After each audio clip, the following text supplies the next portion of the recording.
자, 수업 시작해볼게요. 자, 멘트 좀 하겠습니다. 강채원, 시원, 자, 문태윤, 네. 자, 박기륜, 부분 넓고, 강민준, 네. 자, 우시혜, 유주혁, 네. 자, 이수빈, 이현진, 이지연, 이찬우, 네. 임경원, 네. 자, 정지훈, 정지훈, 네. 자기 이름 안 부른 사람, 네. 이름? 예은. 자, 박기륜, 오시혜, 이한진, 이지연, 정지훈 없죠? 자, 그러면 자, 화학 들으러 오신 분들 맞으시죠? 자, 자기 수업 아니신지 확인하시고요. 자, 저는 만나서 반갑습니다. 지금 제가 마음이 조금 급한데, 자, 제 이름은 김경민이고요. 자, 여러분들하고요, 화학 수업을 방학 내에 완료를 해야 되는 미션을 부여받았습니다. 자, 그래서 사실 화학이 굉장히 내용이 많아요. 그리고 어려워요. 그래서 방학 안에 이거 끝낸다는 게 거의 불가능한 미션에 가까운데요. 자, 그렇기 때문에 사실은 조금 빨리 가요. 축약해서 가고요. 그 다음 말 속도도 빠를 수밖에 없어요. 그래서 만약에 이거 드리는 거는요, 나 이 속도 도저히 못 따라가겠다 이러시면 살짝쿵 문자를 보내주세요. 자, 그러면 자기는 적절한 처치를 받으셔야 됩니다. 자, 이거가 이 반을 속도를 늦추어서 천천히 저는 이해하면서 가야 될 것 같아요. 이 반에서는 그러기가 어려워요. 그래서 뭐 반을 이동을 하든지 아니면 반만 듣는 걸로 어쨌든 뭐 속도를 늦추든지 아예 못 알아듣는데 그냥 가는 것도 문제고요. 자, 그 다음에 이 반의 속도를 늦춰주세요. 그럼 못 끝내거든요. 그것도 문제예요. 그래서 자, 자기가 해보려고 열심히 이제 와서 트라이를 했는데 안 될 수도 있어. 자, 그거를 자, 골만 터질 때까지 버티지 마시고요. 자, 같이 얘기를 하시면서 해결점을 찾으시면 되는 겁니다. 그죠? 자, 그래서 오늘의 교재는요. 자, 얘예요. 원장. 자, 있으세요, 자기? 없어요. 자, 교재 없으신 분 손 없으세요? 누구의 손 안 들어? 그죠? 자, 그러면 오늘은 사실 교재가 필요 없어요. 그런데 자, 다음 시간까지는 얘를 좀 준비해 주시고요. 자, 2교시 때 교재 없으신 분은 제가 프린트를 해드리도록 하겠습니다. 자, 그러면은 일단 자, 여러분들 원소기호 확인 좀 할게요. 자, 이거는 사실 중등 과정에서 마무리가 되고 왔어야 되는 부분이긴 한데 확인이 안 되신 분들도 꽤 있어서 자, 요거부터 먼저 가도록 할게요. 자, 여러분들 원소기호 뭔 소리야? 써봐주시고요. H 그러면 옆에 이름 수소 이렇게 돼 있잖아요. 그쵸? 자, 2번까지 제가 알려드릴게요. 난 착하니까. 자, 헬륨 이렇게요. 자, 그래서 원소 이름을 20개까지를 한번 써봐주시고요. 자, 그 다음에 왼쪽 아래에 보시면 얘가 있죠. 자, 여기 화학식 쓰기. 자, 1번 뭐 돼 있냐? 질산나트륨.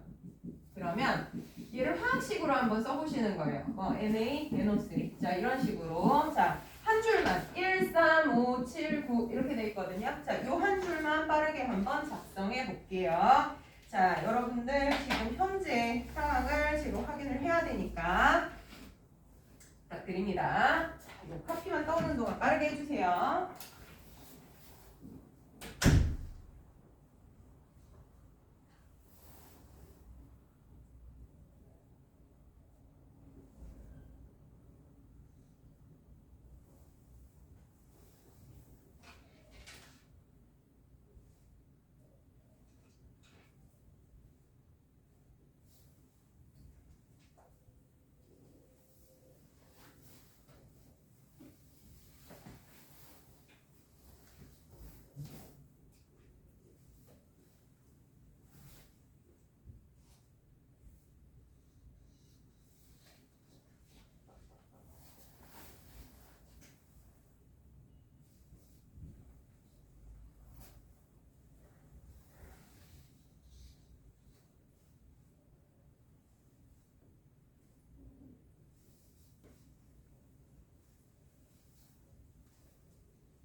봅시다. 얼마나 치킨이 됐나 한번 보시고. 자, 이거 잠깐 참고하시고요. 어허, 큰일 났네. 오, 그래 좀 했다고, 그지? 응. 자, 이거 MG예요. 마그네슘인데.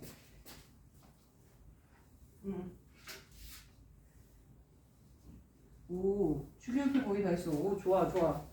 자, 뜨겁진 않죠? 아직? 네. 아니, 저기요. 여기도 왜 채우시라고요? 자, 오케이.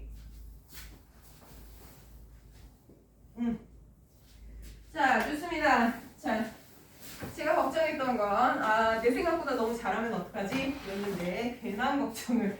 매번 한 번도 그 걱정을 적중한 적이 없으면서도 매일매일 걱정한다. 나는 그 걱정을 왜 했을까? 자, 알겠습니다. 자, 급해도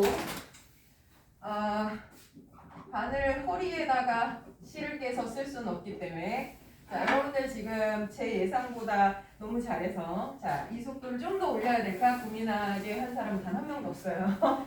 자, 좋아요. 자, 처음부터 가겠습니다. 사실은요, 자, 화학은 여러분들 초등학교 때부터 배웠어요. 그리고 중등 과정에서도 화학이 포함되어 있었고, 그 다음에 고1 과학을 거쳐오신 분들은 고1 과학에서도 잘 배웠어야 정상인데, 자, 우리 배웠어도 자꾸 잊어먹죠. 자, 그래서 오늘은 중등 과정까지 포함하여 네가 잊어먹은 모든 것들을 다시 복기를 하겠습니다. 자, 왜 그러냐면 화학은요, 앞에 기본이 제대로 안 돼 있으면요 뒤에 가면 굉장히 어려워져요. 자, 왜냐면 화학은 기호의 학문이에요. 자, 그래서 너와 나의 약속을 명확하게 하지 않으면 딴 얘기를 하게 됩니다. 자, 그래서 지금부터 자, 중등에서부터 처음 기초 자 2-1을 처음 시작했던 그때부터 돌아가 보도록 하겠습니다. 자, 그 시험지는 잊어버리지 마시고요. 자, 원자의 맨 첫 장에 딱 붙여놓을 겁니다. 자, 이거 단어 잊어버리시면 곤란한 거예요. 자, 그러면 기본부터 가겠습니다. 자, 여러분들 뒷페이지에 아니다. 자, 앞페이지에 맨 앞부터 갈게요. 자, 사실 화학에서는요 용어를 굉장히 까다롭게 굴어요. 자, 원소, 원자, 분자 어쩌고 하는 이런 애들이 대충 뭐 작은 거 이렇게 얘기를 하는데 사실 의미하는 바가 다 달라요. 그래서 걔가 중등 때는 원소나 원자나 뭐 대충 비슷하게 썼었는데 자, 이게 고등 과정에서는 다르고 달라요. 굉장히 예민하게 까다롭게 구니까 안지 언지 명확하게 구분하고 갑시다. 자, 원소라는 말과 원자라는 말을 구분하고 가겠습니다. 자, 원소는요 물질을 구성하는 쪼갤 수 없는 기본 성분입니다. 중요한 거는 성분, 종류라는 거죠. 자, 우리가 화학에서 관심 가지는 거는 물질이에요. 자, 이런 거 다 물질이죠. 그쵸? 그 물질을 어떻게 만들 것인가. 그쵸? 자, 내가 그러니까 태초에 처음에는 그런 거야. 내가 이런 거 갖고 싶어. 자, 그럼 지금은 가서 사면 돼. 너 그거 어디서 샀어? 이렇게 물어보면 돼요. 자, 근데 과거에는요 물물교환이 되는 시대가 아니잖아요. 그러니까 내가 이걸 갖고 싶으면 이게 뭘로 이루어졌는지를 알아서 만들어야 된단 말이에요. 그러면 무슨 종류로 만든 거야? 자, 그게 성분입니다. 자, 그래서 쪼개고 이거가 여러 개를 합쳐서 만든 거라면 쪼개고 원재료가 뭐야? 자, 그걸 의미할 때 원소예요. 그래서 원소라는 말은 더 이상은 분해되지 않는 기본 성분, 종류를 의미하는 겁니다. 자, 근데 여러분들이 쓰신 주기율표의 수소, 그쵸? 자, 2번 헬륨, 자, 3번 리튬입니다. 자, 이런 원소 기호를 쓴 얘들이 그 종류를 의미한다라는 거예요. 근데 과거에는 사실 얘들 몰랐어요. 자, 그래서 고대의 물질과는 사실 쪼개지지 않는 물질이 뭐 물, 불, 공기, 흙 뭐 이런 건 줄 알았단 말이야. 그래서 연금술이 발달했었거든요. 물, 불, 공기, 흙을 잘 집어넣고 잘 적당히 끓이면 뭐라도 만들 수 있다 이렇게 생각을 했는데 여러분들 그게 아니라는 거 알고 계시잖아요. 물은요 H2O예요. 그죠? 수소랑 산소가 합체한 거야. 그러면 얘는 원소도 아니다? 아니다. 분리되니까. 그쵸? 그걸 처음으로 알아낸 사람이 라부아지예요. 그래서 라부아지의 이 물이 분해될 수 있어 라는 이 실험을 화학혁명이라고 불러요. 그래서 여러분들이 알고 계시는 그리고 거기다 기재한 원소라는 애는 라부아제 이후에 그래서 근대화학에서 밝힌 더 이상은 안 쪼개지는 근본이 되는 성분이래 라는 것이 원소예요. 자, 그럼 원자는 뭐냐? 물질을 구성하는 쪼갤 수 없는 가장 작은 입자입니다. 자, 그러면 이게 기본이고 얘는 가장 작고. 자, 이게 뭐가 달라? 라고 하면 이건 알갱이야. 자, 알갱이가 뭐 이런 거 생각하시면 돼요. 우리가 구슬을 10개 가지고 있어. 자, 근데 빨간 구슬 10개와 파란 구슬 5개를 가지고 있다. 자, 그러면 나 몇 종류의 구슬을 가지고 있어요? 2종류. 그치? 그게 원소예요. 그죠? 아, 종류가 원소구나. 그럼 나는 구슬 몇 개를 가지고 있어요? 15개. 그죠? 이게 원자의 의미예요. 그래서 알갱이냐, 종류냐, 이걸 얘기하는 거야. 그럼 봐봐.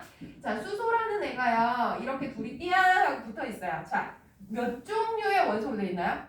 한 종류요. 그죠? 자, 무슨 원소야? 수소. 그죠? 자, 그런데 알갱이는 몇 개야? 그럼 여기 1개, 2개. 자, 이 알갱이 하나하나를 우리가 원자라고 부르는 겁니다. 그러면 이 알갱이가 무슨 종류의 알갱이야? 라는 것이 원소예요. 그래서 모든 알갱이들은 각각의 원소로 되어 있는데 그 종류가 누구야? 라는 걸 밝힌 게 원소 기호들이에요. 그래서 원소 기호는 이 세상에 존재하는 더 이상 쪼개지지 않는 근본이 되는 성분을 표현하는데 그 근본이 되는 게 몇 개나 되냐? 겁나 많아. 한 130까지 됩니다. 자, 그러면 우리가 그 원소들 다 외워야 되냐? 그랬으면 좋겠어. 자, 근데 불가능해. 나도 못해요. 자, 그러면 우리 어디까지는 좀 얘기를 해야 되냐? 20번 원소까지는 1번부터 20번까지 원소 기호가 결정돼 있거든요. 1번 수소. 자, 2번이 헬륨이야. 자, 3번 리튬, 4번 베릴륨. 자, 이거 다 못 외우신 분들은 페이지 어디에 있냐면 우리 친구는 안 줘도 채원이 안 줘도 되겠죠? 줘야 되는 대로 할 거야. 자, 원자예요. 115페이지. 자, 요 페이지로 115페이지 펴시면은 자, 원소 기호들이 써 있어요. 그래서 수소, 헬륨 2번이고요. 3번 리튬, 베릴륨, 동소, 탄소, 질소, 산소, 플로린, 네온. 자, 그래서 줄 맞춰서 줄 바꿔져 있습니다. 선생님, 근데 115페이지에는 주기율표는요, 가운데가 뻥 뚫렸는데요. 내가 드린 것도 뚫려 있어요. 그죠? 자, 그럼 왜 그거 털어놨나요? 그거 나중에 얘기합시다. 자, 아직은 조금 섣불러요. 자, 여기서 제가 뭐 맞춰서 얘기하자면 리튬, 베릴륨은 한 패거리, 동소, 탄소, 질소 여기 사이에 뻥 뚫려 있어요. 그쵸? 줄 바꿔서 나트륨, 마그네슘, 알루미늄, 규소, 인, 황, 염소, 아르곤, 칼륨, 칼슘. 자, 여기까지가 20번 원소입니다. 자, 다 못 쓰신 분들 빠르게 써주세요. 자, 원소 기호 써주시고. 자, 이름은 시간 모자라서 못 쓰시면 네. 조금 네. 나중에 자, 그 보시면서 채워 넣으셔도 돼요. 자, 그러면 얘네들이요. 자, 이게 원소 기호들이래요. 자, 그러면은 좋아. 자, 원소는요. 도대체 왜 달라요? 인 거죠. 자, 봅시다. 여기 다 한국인들이시죠. 그지? 자, 비슷해요. 이 구성물로 얘기하자면 얘랑 나랑 물질로 얘기하면 별로 다를 게 없어요. 단백질 머리카락 있고요. 뭐 피부 있고요. 밑에 피하지방 있겠고 근육도 있고 비슷해. 그지? 근데 너랑 나랑 같지 않잖아. 왜 달라? 얘랑 나랑 DNA가 달라요. 그쵸? 자, 그러면 원소가 달라지는 것도 왜 수소와 헬륨은 다른 애라고 얘기해요? 사람으로 얘기하자면 DNA 달라요. 그쵸? 자, 그러면 원소는 도대체 뭐가 다르길래 다른 종류의 원소라고 표현을 하냐? 자, 그러면 요거를 이해하기 위해서는 우리는 원자의 구조를 이해하실 필요가 있습니다. 자, 모든 물질을 구성하는 최소 알갱이는 원자예요. 자, 그런데 그 원자는 수소 원자건 헬륨 원자건 리튬이건 베릴륨이건 같은 구성물로 되어 있습니다. 자, 근데 왜 다르지? 자, 우리가 전기적으로 중성이라는 의미로 우리가 중성 원자라는 말을 씁니다. 자, 그러면 원자라는 애는 전기적으로 중성이래. 자, 거꾸로 얘기하면 중성이 아닌 게 있다는 얘기네? 인 거죠. 자, 그러면 뭐가 중성이 아닌 거냐? 중성 원자 내에는요. 플러스를 띠는 원자 핵이라는 알갱이와 마이너스를 띠는 전자라는 알갱이가 합쳐져서 전기적으로 중성이라는 뜻이에요. 그러니까 이 굳이 강조하는 거죠. 그죠?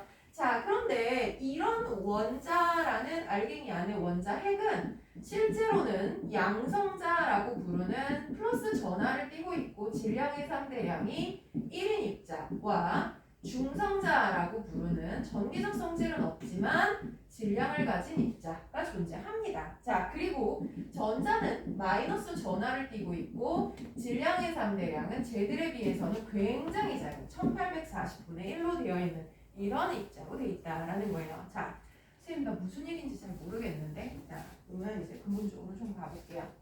자, 우리가 과거에 물질이 뭘로 돼 있어? 라고 했을 때 사람들이요 두 가지 생각을 했어요.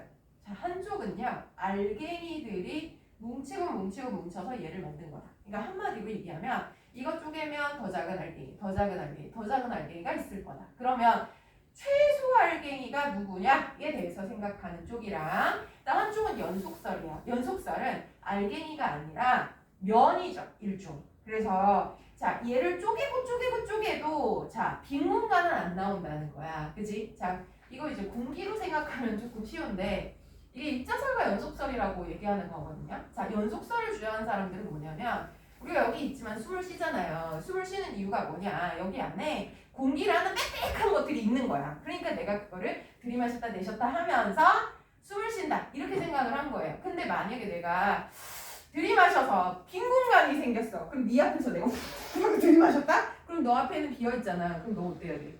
죽어야 돼. 그죠? 자, 그러니까 무서운 거야. 그래서 연속설을 주장하는 사람들은 이 세상에 빈 공간이라는 건 없다. 왜 빈 공간이 있으면 나 죽을 거야. 나 없어진다. 라는 뜻이 되니까. 그죠? 자, 그런데 입자설을 주장하는 사람들은요. 아니다. 빈 공간이라는 건 있다. 자, 알갱이와 알갱이 사이에는 비어있고 다만 이 알갱이들이 움직이면서 무언가 합쳐지거나 헤어지거나 하는 거다. 이렇게 둘이 팽팽히 맞섰어요. 그죠? 자, 그런데 중간 과정은 제가 사실 좀 여유 있는 수업이면 이게 썰을 풀어드리는데 지금 바쁘니까. 그래서 누가 이겼다고? 알갱이가 이겼어요. 그래서 이 세상은 알갱이로 되어 있다라는 걸 알게 된 거예요. 그러면 자 알갱이 더 작은 거 가다 보니까 제일 작은 알갱이는 원자라는 알갱이가 나오더라. 근데 이 원자라는 게 사실 최소 입자는 아니고요. 그거보다 더 작은 게 있어요. 양성자, 중성자, 전자 요 애들이 얘보다는 작겠죠. 얘네들이 합체해서 한 세트를 마련했을 때 원자라고 부르는데 그럼 얘들이 더 작은데 얘를 왜 기본 입자라고 부르는 거냐? 자, 의미를 가지는 한 세트라고 생각하시면 돼요. 사람만 생각해도요. 사람이 이거 하나가 최소야? 아니야. 머리 따로 팔 따로 다리 따로 이렇게 할 수 있어. 자, 근데 사람이려면 어때? 팔다리 같이 붙어 있어야 되잖아. 유기적으로 행동을 해야 사람이라고 부르는 거잖아요. 그러니까 원자도 마찬가지예요. 구성 입자는 더 있지만 양성자, 중성자, 전자가 한 세트가 됐을 때 원소로서의 어떤 특징을 가지게 된다라는 거예요. 자, 그러면 좋아. 모든 저런 애들은 이런 알갱이로 되어 있는데 자, 얘가 어떻게 생긴 거냐? 자, 양성자라는 건 플러스를 띠는 입자예요. 그리고 자, 구의 중심에 있어요. 알갱이가 구형으로 생겼거든요. 이 구형에 알갱이 중심에 양성자가 존재하는 거예요. 근데 쌤 그 몇 개 있는 거야? 그게 얘네들의 DNA인 거야. 1번 수소, 2번 헬륨, 3번 리튬, 4번 베릴륨. 자, 얘들이 왜 다르게 구분되냐? 양성자 개수가 얼마냐에 따라 달라지는 거예요. 양성자 하나짜리 걔가 수소라는 애예요. 양성자 두 개짜리 헬륨이라는 애예요. 아, 그럼 양성자가 몇 개 있느냐? 이것이 원소의 종류를 결정하는 겁니다. 오케이? 여기까지 따라와요? 자, 그러면 좋아. 그럼 플러스가 하나 있어. 그럼 중성이 되려면 당연히 전자도 몇 개 있어야 돼? 하나 있어야지. 이건 뭐 그런 거 같습니다. 왜냐하면 플러스와 마이너스 서로 잡아당기니까 정기적으로 중성이 될 때까지 합체를 하겠죠. 그럼 양성자가 하나, 전자가 하나인 얘를 뭐라 부른다? 수소라는 원소라고 부른다. 그쵸? 너 1번이구나. 이렇게 되는 거예요. 자, 근데 갑자기 넌 뭐니? 싶은 거죠. 자, 중성자, 정기적 성질도 없는데 얘는 왜 있는 거니? 그러면 자, 사실 수소는 중성자 필요 없어요. 그런데 자, 양성자 두 개에서부터 헬륨의 경우에 양성자가 두 개인데요. 자, 이 플러스가 아까 얘 중심에 있다 그랬잖아요. 두 개가 돼도 중심에 존재해야 돼요. 아주 작은 부피에 돌돌 뭉쳐 있어요. 근데 플러스끼리는 원래 좋아해, 싫어해? 싫어하거든. 플러스는 둘이 남학생끼리 꼭 끌어안아 봐. 이러잖아. 그죠? 자, 그러면 플러스끼리는 봐봐. 반발력이 굉장히 세단 말이에요. 근데 이 원자 핵에 이렇게 뭉쳐 있으려면 얘는 2개인데 10개나 돼. 얘네들이 이렇게 뭉쳐 있을 수가 없어요. 자, 그러면 어떻게 해? 싫어하는 것보다 더 큰 힘으로 누군가 땡기면 돼요. 자, 만약에 둘 꼭 끌어안아 봐. 그랬는데 그냥 할래? 그럴 리가. 그죠? 자, 그런데 만약에 내가 여친들 2명을 붙였어. 근데 여친들끼리 절친이야. 그래서 4명이 꼭 끌어안아면 하잖아. 그죠? 자, 뭐예요? 중성자의 역할은 양성자끼리 반발을 줄일 수 있는 더 큰 끌어당기는 힘을 작용하는 게 얘의 역할이에요. 그럼 몇 개나 필요한데? 양성자 개수랑 비슷한 개수의 중성자가 들어가게 됩니다. 자, 그러면 양성자 2개인 헬륨. 자, 중성자 몇 개 필요해? 2개 필요합니다. 자, 그러면 원자 핵이라는 곳에는 알게니가 몇 개가 합체해요? 4개가 합체합니다. 자, 그리고 나서 전자는 어떻게 될까요? 전자는요, 플러스에 의해서 불려드린 거예요. 그러니까 마이너스 전화 2개만 있으면 헬륨입니다. 자, 이렇게 되겠죠. 그죠? 이해갑니까? 자, 그러면 얘에 대한 해답은 풀렸어요. 얘는 왜 달라? 양성자가 달라. 그쵸? 자, 양성자 몇 개? 하나, 둘, 셋, 넷, 다섯, 여섯, 일곱, 여덟, 아홉, 열. 오케이? 그죠? 자, 이것이 원소들이 구분되는 특징이다 라는 겁니다. 자, 그러면 우리가 이것을 이용해서요, 원소 기호의 약속을 이해해 보도록 하겠습니다. 자, 원소 기호는요, 이렇게 해서 밝혀진 DNA가 다른 애들이 아까 130가지라고 했죠. 자, 그러니까 처음에는 걔네들 풀네임을 불렀어요. 자, 하이드로전, 헬륨, 리튬, 베릴륨. 근데 저 대학교 때 시험 봤거든요. 미쳐버려요. 남의 이름을 끝까지 외운다는 게 쉽지가 않아. 그리고 저걸 풀로 쓴다는 것도 어렵죠. 자, 그래서 야, 좀 짧게 쓰자. 그래서 처음엔 그림을 그렸어요. 그래서 연금술사들이 뭐 이런 거 만들었단 말이야. 얘를 뭐 누구라고 하자.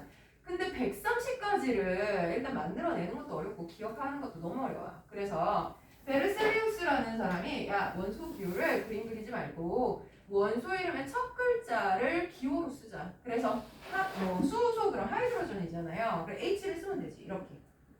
자, 근데 2번만 해도 H가 겹쳐요. 제 알파벳 몇 개 안 돼요. 그러면 겹치는 놈은 두 번째 글자를 소문자로 써라. 이렇게. 자, 그래서 얘가 베르셀리우스라는 사람의 제안입니다.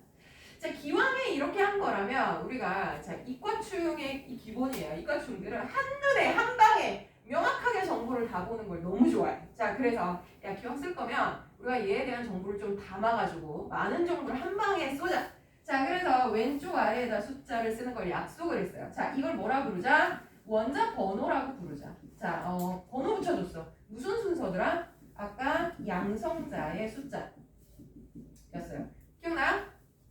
양성자 숫자. 자, 그리고 이거는 자동으로 나오는 건데 만약에 그 입자가 중성 원자일 때는 저 양성자 숫자랑 무슨 숫자랑 같아요? 전자의 숫자랑 당연히 같겠죠. 그쵸? 자, 그러면 여기까지 쓰세요. 60을 그만 부려야 되는데 자, 왼쪽 위도 남아있네. 자, 왼쪽 위에다가도 숫자를 쓰고 약속을 합니다. 야, 이 위에 쓰는 건 질량수라고 부르자. 자, 질량수는 말 그대로 원자의 질량을 얘기하는 거예요. 그러면 자, 원자 구성물이 뭐 있어? 양성자, 중성자, 전자 있잖아. 그럼 그들의 질량을 다 합하면 질량수겠죠. 그치? 자, 상대적인 질량이 일식이야. 그럼 헬륨의 경우에는 양성자 2개. 그죠? 자, 그 다음에 예측 가능하죠? 중성자 몇 개? 2개. 그죠? 전자도 2개 있어. 그럼 질량이 얼마야 돼?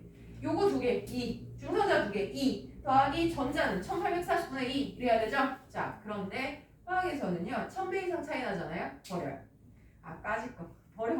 그거 있으나 없으나 질량에 큰 영향 안 미친다. 이렇게 얘기를 해요. 그래서 질량수라는 건 양성자의 숫자 플러스 중성자의 숫자만 표기합니다. 선생님 근데 어차피 2배인데 저걸 꼭 씁니까? 그러면 대체로 2배라는 거지 꼭 2배는 아니에요. 예를 들어서 11번 나트륨 그러면 여러분들은 이거 질량 얼마라고 예상해요? 22 예상하시죠? 양성자 11, 중성자도 11잖아. 실제로는 23이에요. 선생님 중성자가 12개야?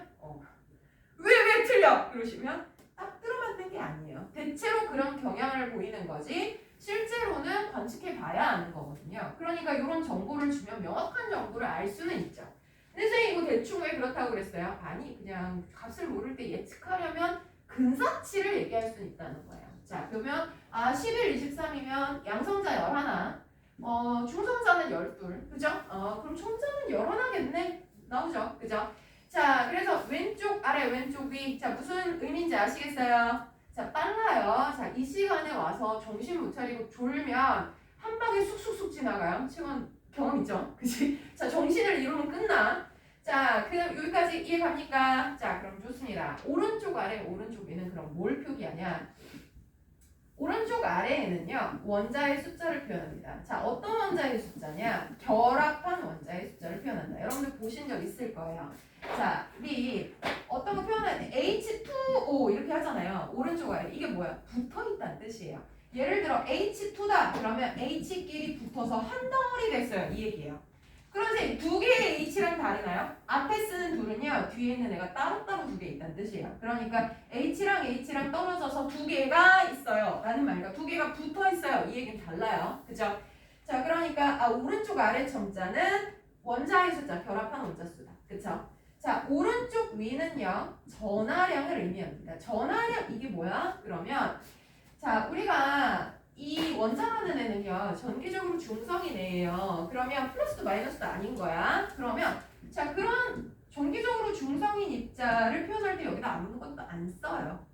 근데 여기다 뭘 쓸 때가 있어. 자, 그럼 무슨 뜻이냐면 얘가 플러스가 남았어요. 라는 뜻이거든요. 자, 어떻게 하면 이게 됩니까? 중2 때 배웠어, 이거. 자, 뭐였더라? 이놈의 전자라는 놈이요. 자, 원자핵에 있는 양성자나 중성자는 안 움직여요. 쟤는 나가보면 들어오는 일이 거의 없어요. 핵붕괴, 핵융합 뭐 이런 거 아니면은 반응을 안 하는데 이놈의 전자는 툭 하면 집 나갔다 들어오든 약간 중2병이야 얘. 자, 그래서 나가거나 들어오게 되면 원래는 중성이었는데 전기적 성질을 띠는 입자로 변하게 돼요. 걔를 뭐라 부른다? 이온이라고 부른다. 예를 들어 자, 플러스가 11개 있었어. 전자도 11개야. 자, 근데 이 11개 중에 한 놈이 집 나갔어. 그럼 어떻게 돼요? 전자가 10개로 변하게 돼요. 그럼 플러스는 11, 마이너스는 10개. 상쇄되고 나면 뭐가 남아요? 플러스가 하나 남죠. 그러면 오른쪽 위에다 이렇게 표기를 하게 된다는 거예요. 자, 그러면 여러분들의 IQ 테스트 내지는 기억력 테스트 아까 얘 11번 나트륨 23질량수 플러스다. 자, 이러면 정보 겁나 많아. 자, 간다. 양성자 몇 개? 오케이, 고마워요. 자, 중성자 몇 개? 그렇죠. 23에서 11 빼면은 12개. 그쵸? 전자 몇 개? 그럼 뭐 봐야 돼요? 여기랑 여기랑 같이 봐야 돼요. 그쵸? 원래는 11였는데 한 놈이 집 나갔구나. 그래서 플러스가 남은 거야. 그러면 전자는 10개. 오케이? 그죠? 자, 여기까지 나 모른다 하시는 분 없죠? 자, 메모하세요. 어머 12시 20분에서 1시 20분 사이 한반도 인근에 인공위성 일부 잔해물이 추락할 가능성이 있대. 외출을 자제. 괜찮아요. 자, 우리 화학 수업하는 시간이에요. 우리 아무도 추락체를 그러니까 잔해물을 맞지 않아요. 미쳤나 보다. 그래도 과학이 많이 발전했어요. 그죠? 잔해물이 떨어지는 것까지 예상할 수 있는 이런 놀라운 세상에 살고 있어요. 자꾸 뭐가 울려서 대단한 정보가 울리는 줄 알았는데 재난 문자와 광고였습니다. 끄고 싶다. 자, 다 됐나요? 자, 그러면 이쪽은 지울게요. 자, 그러면은 우리가 이제 원소의 이름이 어떻게 붙었고 쟤네들이 어떤 구성 입자로 되어 있는지 이해했어요. 가능하죠? 그죠? 자, 그러면 이제 한 장 뒤집으셔서 자, 우리가 화학 결합이라는 얘기를 구분하러 갈게요. 자, 우리가 물질을 구성하는 더 이상 쪼갤 수 없는 가장 작은 입자, 가장 작은 근본 성분에 관한 얘기를 했어요. 그러면 이 세상은 그 근본이 되는 성분만으로 이루어졌나요? 그러면 이 세상의 물질의 종류가 130가지여야 돼요. 그런가요? 아니요. 그죠? 훨씬 많아요. 이유는 뭐야? 얘는 근본 성분이고요. 근본인 애들끼리 합체를 하면 새로운 걸 또 만들거든. 그죠? 자, 그걸 뭐라 부르냐면 화학결합이라고 얘기해요. 자, 그래서 알게니와 알게니가 내지 원소와 원소가 만나서 새로운 물질로 합체하는 현상. 자, 그런데 왜 하냐 이거죠. 그지? 자, 원소가요 도대체 왜 그들끼리 들러붙어요? 라고 하면 오텍 규칙이라는 말을 이해하시면 됩니다. 자, 옥타라는 말은 8개 규칙이에요. 옥토퍼스가 뭔지 아시죠? 참 잘해요. 문어. 다리 몇 개? 8개. 그쵸? 자, 그거랑 똑같아요. 8개 규칙이라는 뜻인데요. 자, 원자가요. 18쪽 원소와 전자 배치가 같아지려는 경향입니다. 자, 아까 원소의 종류가 굉장히 다양하다고 그랬어요. 그런데 그 원소들이요, 다 동등하지가 않아요. 자, 우리 사람도요, 보면, 와, 쟤는 인생 몰빵했구나. 유전자 몰빵이야. 뭐, 얼굴도 잘생기고, 공부도 잘하고, 성격도 좋아. 그러면, 저 사기캐. 뭐, 이런 애들 있잖아요. 그쵸? 자, 근데, 내 거울을 보면 어때? 요것도 좀 모질인 것 같고, 그죠? 여기도 좀 보충해야 될 것 같고. 이제 속상한 마음이 들죠? 원소도 똑같아요. 자, 원소도요, 그 원소가 어떤 종류냐에 따라서, 자, 안정도가 굉장히 높은 애가 있고요. 그렇지 않은 애가 있어요. 자, 그래서 원소를 이렇게 배치할 때조차 사실 그것을 고려해서 배치를 했습니다. 1번 수소고요. 자, 헬륨은 저 끝에 있었어요. 그리고 굳이 줄을 바꿔서 리튬, 베릴륨, 자, 그리고 띄워놓고 붕소, 탄소, 자, 이렇게 굳이 칸을 만든 이유가 있을 거 아닙니까? 그죠? 자, 그럼 얘들은 무슨 근거로 이렇게 배치를 한 겁니까? 그러면 아까 양성자는요, 그 양성자가 1개든 2개든 10개든 간에 중심에 존재한다고 했어요.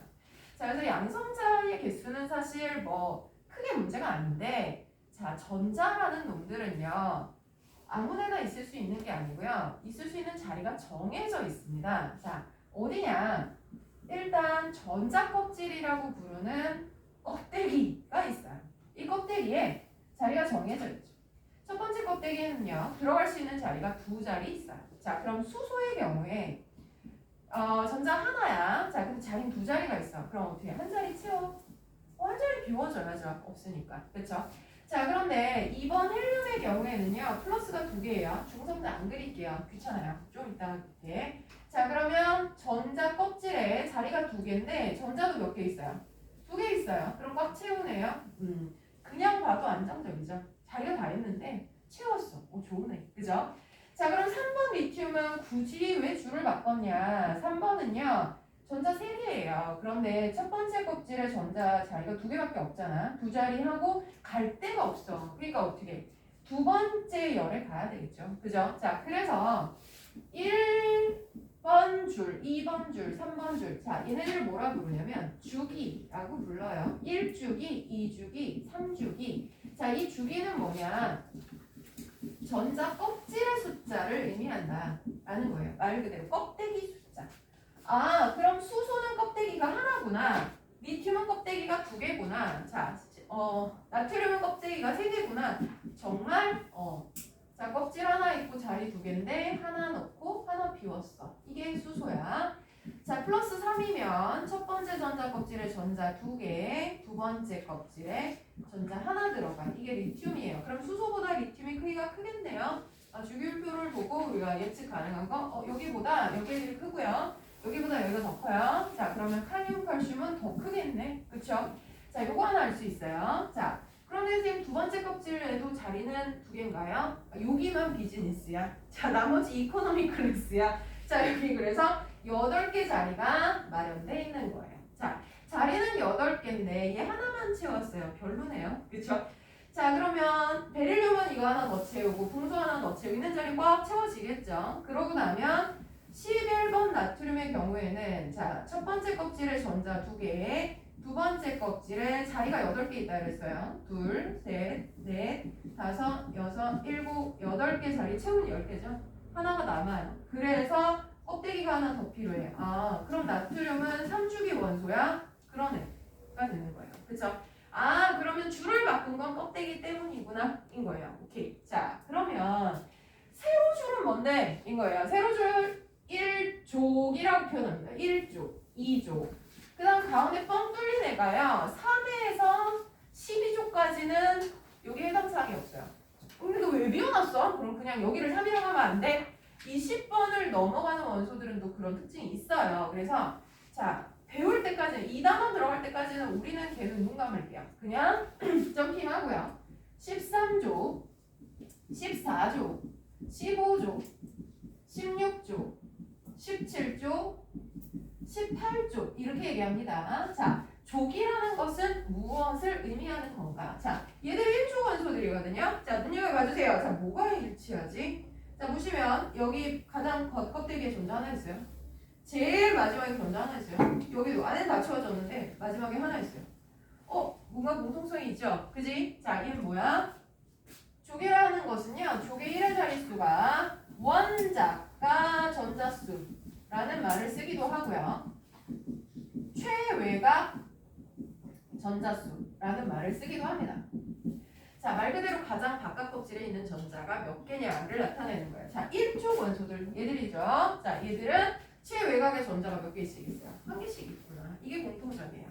자, 그럼 2조 원소는 몇 개 있겠어? 2개, 13조근, 3개, 14조근, 4개, 5개, 6개, 7개, 8개. 솔직히 얘 8개 아닌데 다 채워졌음을 얘기하는 거예요. 그렇죠? 자, 그래서 어쨌거나 족은 가장 바깥에 있는 전자의 숫자를 의미한단다. 자, 근데 그거랑 화학결합이랑 무슨 상관이야? 이면 자, 바로 이 얘기입니다. 첫 번째 껍질을 제외하고는요, 옥타라는 말은 8개라는 뜻을 얘기한다 그랬죠? 껍질에 전자 자리가 8개 있다 그랬어요. 그 8개 전자 자리가 있으면 그걸 채우는 걸 제일 좋아한다라는 거예요. 그러면 그냥 봐도 다 채우는 애들이 있죠. 남부러울 거 없는 애들. 자, 헬륨 첫 번째 껍질 다 채웠어요. 10번 네온. 자, 첫 번째 껍질에 2개, 두 번째 껍질에 8개 채우면 10개야. 꽉 찼죠. 그러면 여기에 있는 아르곤 18번 다 채웠어요. 자, 이들의 특징은 뭐냐면 옥텟뷰츠 혼자서도 만족했어요. 그러면 남부러울 거 없어요. 그럼 얘들은 혼자 살아요. 커플 안 한다는 얘기예요. 자, 화학 결합이라는 건 일종의 커플이에요. 혼자도 있을 수 있지만 자, 남이랑 커플을 하면 더 행복해졌을 때 커플이 되는 거야. 자, 근데 얘들은 세상 혼자 사는 애들이야. 그죠? 뭐 완벽해. 애들이 뭐 외모도 좋아, 성격도 좋아, 돈도 많아. 뭐 이럴 필요도 없어. 걔들이 커플을 왜 하겠냐고. 그죠? 자, 그래서 얘네들을 뭐라 부르냐면 비활성 리체 이렇게 부릅니다. 다른 애들이랑 결합을 안 해요. 반응성 없어요. 그러면 헬륨, 네온, 선생님 나 네 들어본 것 같은데? 헬륨은 풍선에 들어가는 애고 네온사인은 네온사인에 들어가는 애. 그지? 자, 그런 애들이 자 가끔 그런 생각 안 해봤어요? 자, 저 헬륨 풍선이요. 예전에 무슨 예능 같은 데 많이 나왔었는데 이렇게 풍선 같은 거 이렇게 들이마시면 막 딱따구리 소리 나는 그 기체 보신 적 있죠? 그게 헬륨이거든요. 근데 그거 보면서 약간 이상하다는 생각 안 들었어요. 저거 마셔도 되나? 뭐 이런 생각 안 들어요? 그죠? 저는 잘 몰랐을 때는 저 먹어도 되는 기체인가? 저 이상한 거 아니야? 막 이랬는데 자, 생각해보세요. 헬륨 반응성이 없어요. 다른 거랑 반응 안 해요. 그 얘기는 뭐야? 들이마셔도 나한테 흡수 된다 안 된다? 안 돼요. 그냥 나가요. 그죠? 이런 애들이 비활성이체. 다른 거랑 반응 안 함. 자, 근데 다른 애들은 그렇지 않아요. 자, 예를 들어 나트륨만 해도요. 자, 안쪽에 첫 번째 껍질 다 채웠어요. 두 번째 껍질 다 채웠어요. 괜찮은데 세 번째 껍질에 전자가 하나 남아있단 말이야. 그러면 얘는 어떻게 하고 싶어 한다? 꽉 채우고 싶단 말이야. 그러면 자, 나머지 7자리가 있으니까 얘가 8개 전자 자리를 채우는 방법은 이 전자 나가거나 들어올 수 있다 그랬으니까 어딘가에서 전자 7개를 뺏어 오든가 내 몸에 붙여! 아니면 과감하게 하나를 버리면 비워진 전자 껍질은 아예 사라져 버리거든요. 그러면 안쪽에 있는 예쁜 다 채운 쪽이 드러나겠죠. 이때 안정해진다는 거예요. 그러면 얘 입장으로는요. 가장 바깥에 전자가 하나 있으니까 전자 하나를 버리는 게 쉽겠어요? 아니면 7개 뺏어오는 게 쉽겠어요? 버리는 게 쉽죠. 그죠? 자, 그런데 전자를 혼자 버릴 수 있냐? 그게 아니거든. 받아줄 놈이 있어야 돼. 자, 그럼 천생연분은 누구냐? 저기 끝에 있는 염소 좀 봐주세요. 얘 17쪽이거든요. 체외각의 전자가 7개짜리야. 자, 얘들이 가까이 가. 그럼 어때요? 얘 하나 버리고 싶은 애야. 얘 하나만 있으면 만족스러운 애야. 그럼 어떻게 해요? 너 이거 받아줘. 라고 줍니다. 자, 그렇게 되면 NA는 원래 11개의 전자가 있었는데 한 놈이 빗나갔어요. 그러면 뭐가 돼? 플러스가 되고요. CL은 하나 받았어요. 그럼 마이너스가 되겠죠. 맞아요? 자, 이렇게 전기적 성질을 띤 입자들을 얘를 양이온, 얘를 음이온. 그래서 둘이 커플을 이뤘어요. 자, 그러면 들러붙어요. Na 플러스랑 Cl 마이너스가 들러붙어서 안정한 뭐보다 원소일 때보다 안정한 상태를 만들었어요. 그럼 이걸 뭐라 부르냐면 이온끼리 결합을 했어요. 그래서 이온결합 이렇게 부르는 겁니다. 이해갑니까? 그죠? 자, 그러면 화학결합 왜 한다? 오택 규칙을 만족하기 위해서. 자, 8개 전자 자리를 모두 채우는. 근데 그렇게 얘기하면 사실 헬륨이 기분 나쁘잖아요. 그죠? 얘는 2개거든. 그래서 8개 전자라기보다는 18조 원소와 전자 배치가 같아지기 위해서 전자를 버리거나 받아서 자, 8전자를 만족시키고자 하는 그 욕망 때문에 원소들은 들러붙는다라는 거예요. 선생님 근데 옮겨가기만 하면 8전자 만족하는데 왜 굳이 들러붙어요? 아, 얘 플러스와 마이너스잖아. 그러니까 정기적으로 끌어당긴단 말이야. 그래서 들러붙어. 자, 이걸 이온결합이라고 부릅니다. 언제가 될 때까지 결합한다? 전개적으로 중성이 될 때까지. 플러스는 마이너스를 끌어당기고 마이너스는 플러스를 끌어당기니까. 자, 그런데 이 결합이요. 꼭 이렇게 1대1로만 이루어지는 건 아니에요. 예를 들어 칼슘이다. 그럼 체외각의 전자 2개거든요. 2개를 버려야지 8전자를 만족해요. 그러면 천생연분은 사실 산소 같은 애야. 산소는 체외각의 전자가 6개밖에 없거든요. 그러면 네 전자 나한테 다 줄래? 이렇게 되면 칼슘은 2+, 산소는 2-. 그러면 천생연분이죠. 그러면 그들끼리 결혼하면 돼요. 그죠? 자, CA2+ 1개랑 O2- 1개랑 자, 이렇게 결합을 하는 것이 1대1 결합인데 자, 만약에 칼슘이 산소를 못 만나는 경우도 있을 수 있잖아요. 그러니까 칼슘 주변에 불행히도 산소가 없고요. 염소가 가까이 왔어. 그러면 염소가 얘랑 백년회로 할 수 있냐? 혼자서는 안 돼. 왜냐면 이거 줄 수 있는 게 하나밖에 없는데 하나만 주면 어차피 하나가 남아. 이거는 뭐 결합 하나 많아요. 그죠? 자, 언제가 될 때까지 한다? 8개 다 채울 때까지 한다. 그러면 하나 더 버려야 돼. 이건 어떻게 해요? 친구 데려와. 인 거예요. 자, 그러면 또 다른 염소가 하나 더 필요하다는 거죠. 얘 좋아요. 자, 그럼 칼슘은 2+가 되고요. Cl은 1- 된 게 각각 몇 개 있어? 2개가 있어요. 그러면 CA2+랑 Cl1- 2개랑 결합해야 서로 윈윈인 거야. 맞죠? 그쵸? 자, CA 하나랑 Cl 하나만 결합했죠. 봐봐. 2+1-야. 전기적으로 플러스가 남죠? 그럼 누군가를 또 끌어당긴다는 거예요. 자, 그래서 결국은 전기적으로 중성이 되려면 어떻게? CA2+ 1개랑 Cl 2개랑 결합을 해야 돼. 결합은 어디다 표시해? 오른쪽 아래에다 표시해요. 그쵸? 자, 이렇게 해서 염화칼슘이라는 이온결합이 형성이 되는 겁니다. 이해갑니까? 자, 그러면 선생님 누구는 1대1 결합하고 누구는 1대2 결합하고 자, 왜 달라요? 8전자 규칙 때문에 달라가 되는 거예요. 이해갑니까? 자, 그러면 주결편의 맨 아래를 이제 우리 매겨볼게요. 자, 여기에 세로줄에 18조 원소들 얘네들은 이온으로 안 변합니다. 그죠? 자, 얘들은 이대로 살아요. 자, 그런데 1조 원소들 체외각의 전자 하나야. 자, 얘들은 이온 결합할 때 어떤 걸 더 선호한다고? 전자 하나니까 버리는 걸 더 선호해요. 그럼 중성 원자에서 버리면 뭐가 된다? 플러스 1이 되겠죠. 그쵸? 자, 2족이요. 체외각의 전자 2개예요. 그럼 어떻게 해야 돼? 버려야 돼. 몇 개 버릴까?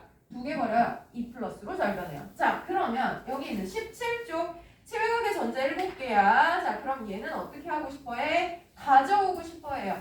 지금 10의 자리는 뭐야? 신경 쓰지 마. 아직은 신경 쓰지 마. 자, 1의 자리만 신경 써. 7개야, 전자. 8개 되려면 하나 가져와서 마이너스 1이 되면 좋겠어. 얘는 마이너스 2가 되면 좋겠어. 자, 그러면 화학 결합할 때 어떻게 해요? 1쪽하고 17쪽하고 결합할 때 1대1 결합해요. 자, 여러분들 아는 거 되게 많아요.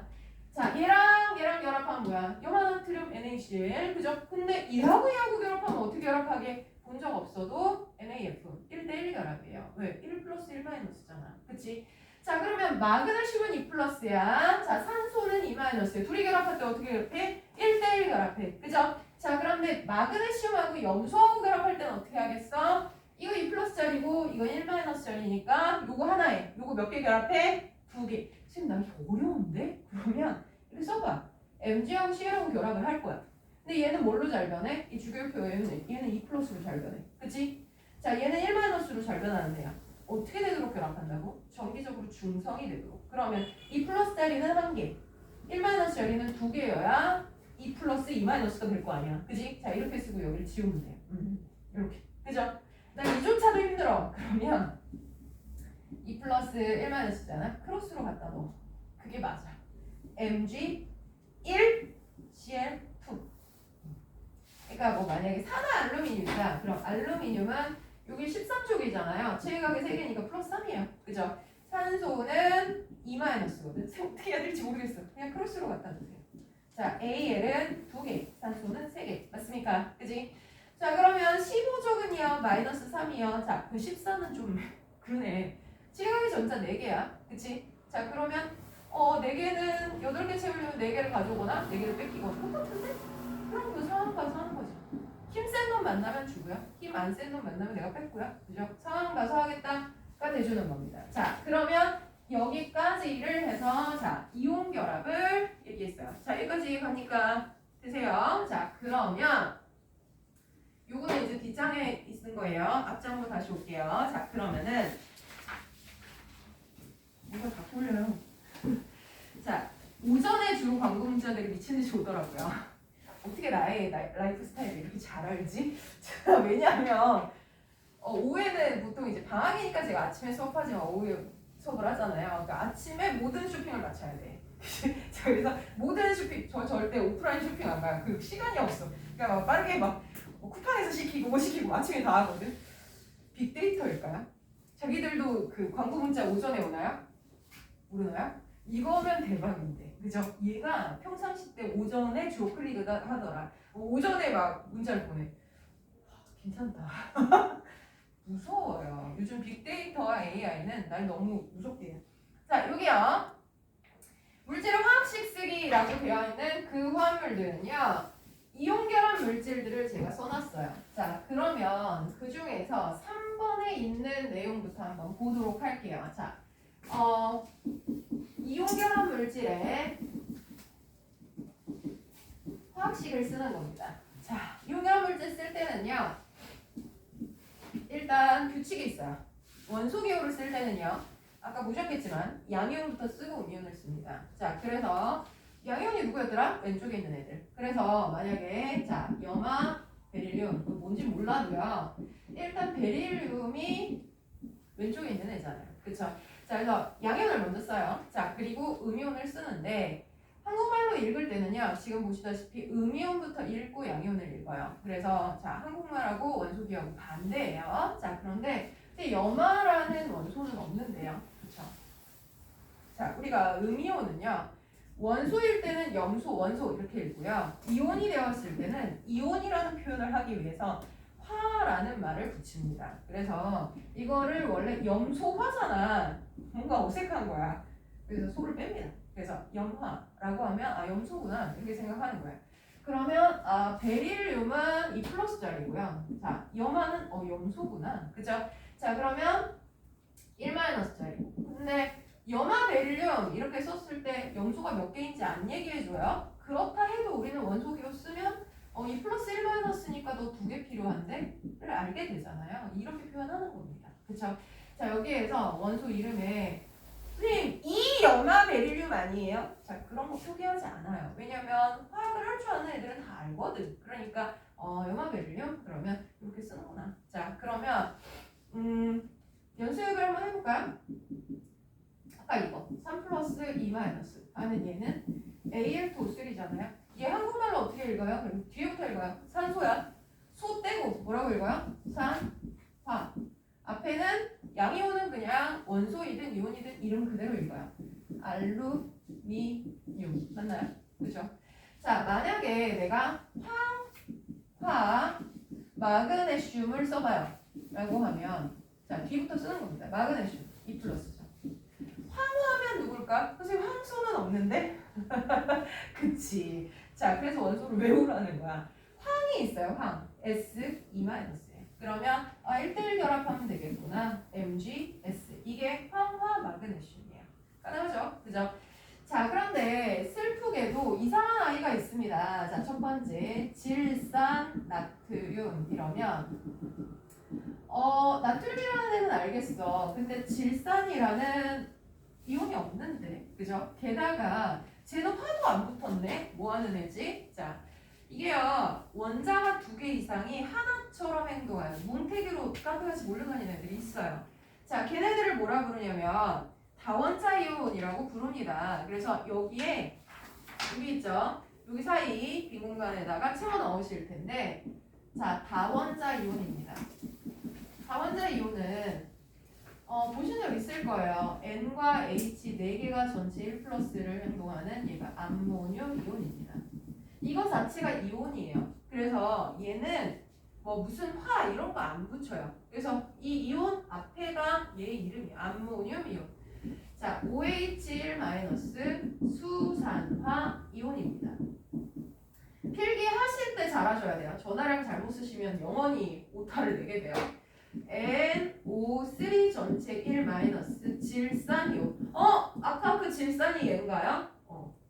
자, 그 다음에 HCO3 전체 1- 탄산 수소 이온입니다. 그러니까 전화량까지를 우리가 다 알고 있어야 된다는 부담감이 있죠.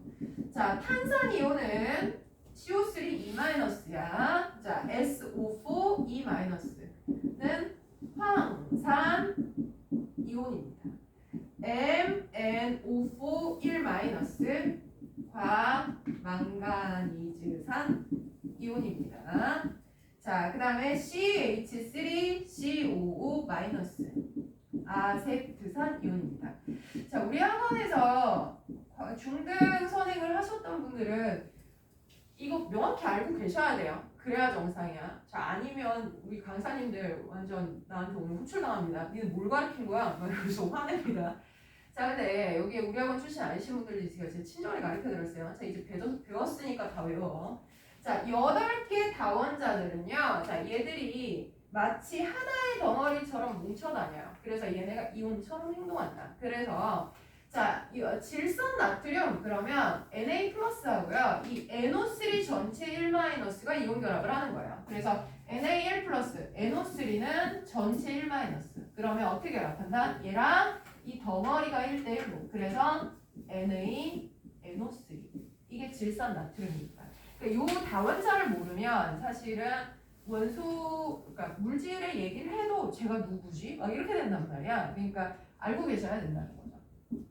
자, 5번째 보시면은 수산화칼슘. 자, 얘도 마찬가지예요. 자, 읽는 순간 수산화라는 수산소 뭐 이런 원소는 없어. 그럼 수산화 이온이 다원자가 빙고가 되는 거예요. 그러면 수산화칼슘 그랬으니까 얘를 제대로 표기를 하려면 두 개 다 알아야 돼. 원소기호 칼슘이구나. 이 몇 플러스짜리더라? 2+. 수산화 다원자네. OH 전체 1- 이렇게 다 알아야 돼요. 선생님 이렇게 외울 게 많아? 이게 다야. 자, 화학에서는요 외우는 건 얘밖에 없어요. 네 이름이 왜 채원이야? 우리 엄마가 지어서요. 이유를 대기 뭐 말도 안 되잖아. 그죠? 자, 남의 이름 갖고 시비 걸면 안 돼요. 그죠? 원소기호는 이름과 같아요. 그러니까 이름 외우는 것까지는 우리가 좀 성의껏 외워주시고. 미안해, 나 성의가 조금. 그래도 네 이름 성까지 외웠잖아. 그치? 자, 어쨌든 이름 외우는 거는 뭐 어쩔 수 없이 외우시는 거라. 그쵸? 자, 그러면 수산화칼슘 어떻게 써요? 2+고 1-니까요. 결합할 때는 이거 하나 이거 몇 개 결합해야 돼? 2개. 자, 그러면 CA랑 OH 2개 이렇게 쓰시면 곤란합니다. 자, 왜냐면 이랬으면 O 하나랑 H 2개란 뜻이 되거든요. 근데 얘는 사실 CA2+랑 OH 전체가 1-야. 그러면 OH 전체가 1-인 덩어리랑 이렇게 결합하는 거잖아. 그러니까 이거 전체가 2개예요 라는 뜻으로 가로를 꼭 써주셔야 됩니다. 자, 근데 이렇게 가르쳐놨더니 이상한 짓 하는 애들 있어. 자, BCl2 이래놓고 CL이 전체 2개니까 이렇게. 이러면 틀려. 이거 원소야. 원소에는 가로 쓰지 않아요. 다원자에는 2개 이상이면 반드시 가로를 쓴다. 그쵸? 자, 요거 구별하시고. 자, 7번은요.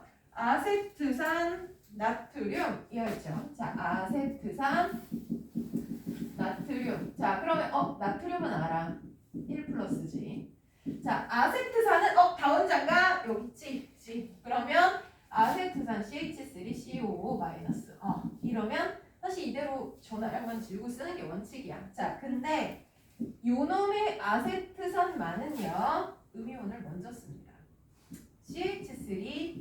CH3COONA라고 쓰는 것이 원칙이에요. 자, 얘만 그렇습니다. 자, 왜 근데? 그러면 이게 생긴 모양이 실제로 C에 H가 3개 결합하고요. C하고 O하고 O가 결합하고 이 끝에 NA야. 그러니까 산소 옆에 NA가 붙어 있는데 이렇게 쓰면 이 탄소에 붙은 것처럼 보이잖아요.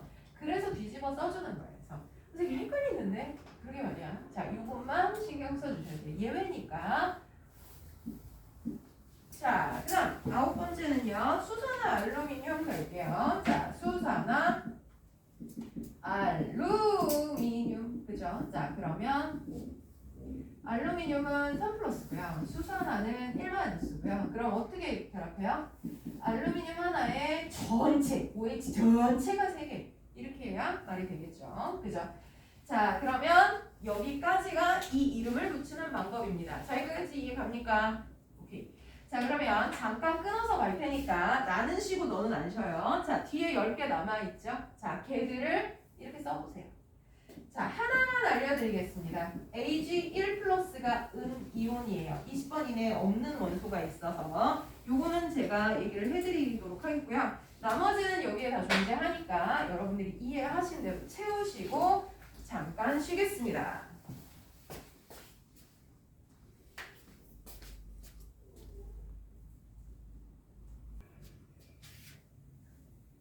더 가볼게요.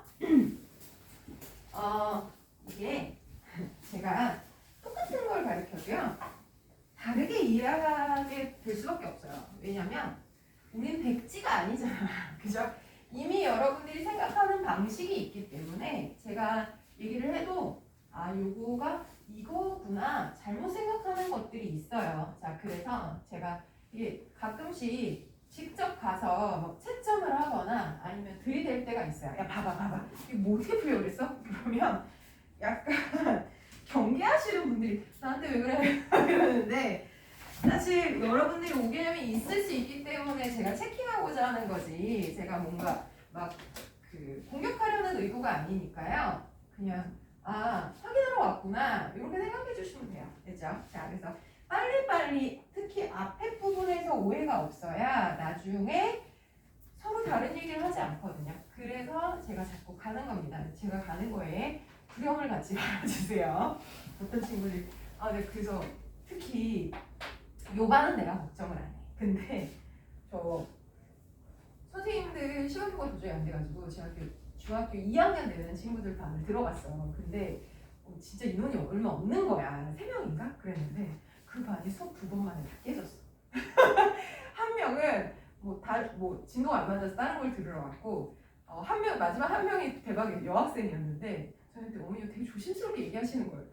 왜요? 그 반에 그게 뭐 아이들이 많지 않아서 살짝 아이가 낯을 가려서 그런가 봐요. 이건 숨은 뜻. 제가 이제 하루 이틀 그 학생 가르친 게 아니잖아요. 아, 내가 너무 들이댔구나. 뭔데 어떻게 풀었는데? 왜 이래 이 여자? 이런 느낌에 또 상처 줬다. 이거요. 미리 말씀드립니다. 자, 제가 들이대는 게 부담스러우시면 말로 하세요. 선생님 거기서 얘기해. 가까이 오지 마. 이러시면 제가 멀리서 얘기할게요. 지금 무슨 느낌인지 알죠? 그죠? 수빈이도 무슨 느낌인지 알죠? 저 수업 해보신 분들은 제가 그냥 들이댈 뿐이지 해치지 않는데 약간 무서워하시는 분들이 있는 것 같아요. 자, 그러면 체킹 된 거 자기가 오해한 부분 이해하셨어요? 그죠? 자, 요거는요. 자, 화학결합, 이온결합 부분입니다. 자, 마지막 챕터 갈게요. 뒤에 아까 적었던 거에 자, 화학결합 돼 있는 거예요. 화학결합을 자, 첫 번째 거 이게 NA가 플러스가 되고 CL이 마이너스가 돼서 그들끼리 들러붙는 이런 결합을 이온결합이라고 해요 라고 얘기를 드렸고 이온결합 연습을 했어요. 여기까지 이해하셨죠? 그죠? 자, 근데 결합이라는 게요 사실 이것만 있는 게 아니에요. 자, 어떤 결합이 또 있냐면 모든 염소가 나트륨을 만날 수 있는 건 아니거든요. 자, 그러면 염소가요 나트륨을 못 만났을 때는 어떻게 되냐? 자, 얘 주변에 나트륨이 없고요. 염소만 똑같은 애들만 수두룩 빽빽이 있어. 그러면 이대로 모질한 대로 사냐? 어쩔 수 없는 경우에 그럴 수도 있는데 사실 혼자 있는 것보다는 좀 더 괜찮은 방법이 있어요. 자, 뭐냐면은 CL이랑 가까이 가면 얘도 전자를 뺏어오고 싶어요. 얘도 뺏어오고 싶어요. 둘 다 뺏어오고 싶은 애여서 얘는 어느 쪽이 뺐을 수는 없어요. 그래서 서로 휴전 결정을 하는 거죠. 야, 너 한 개 필요하지? 나도.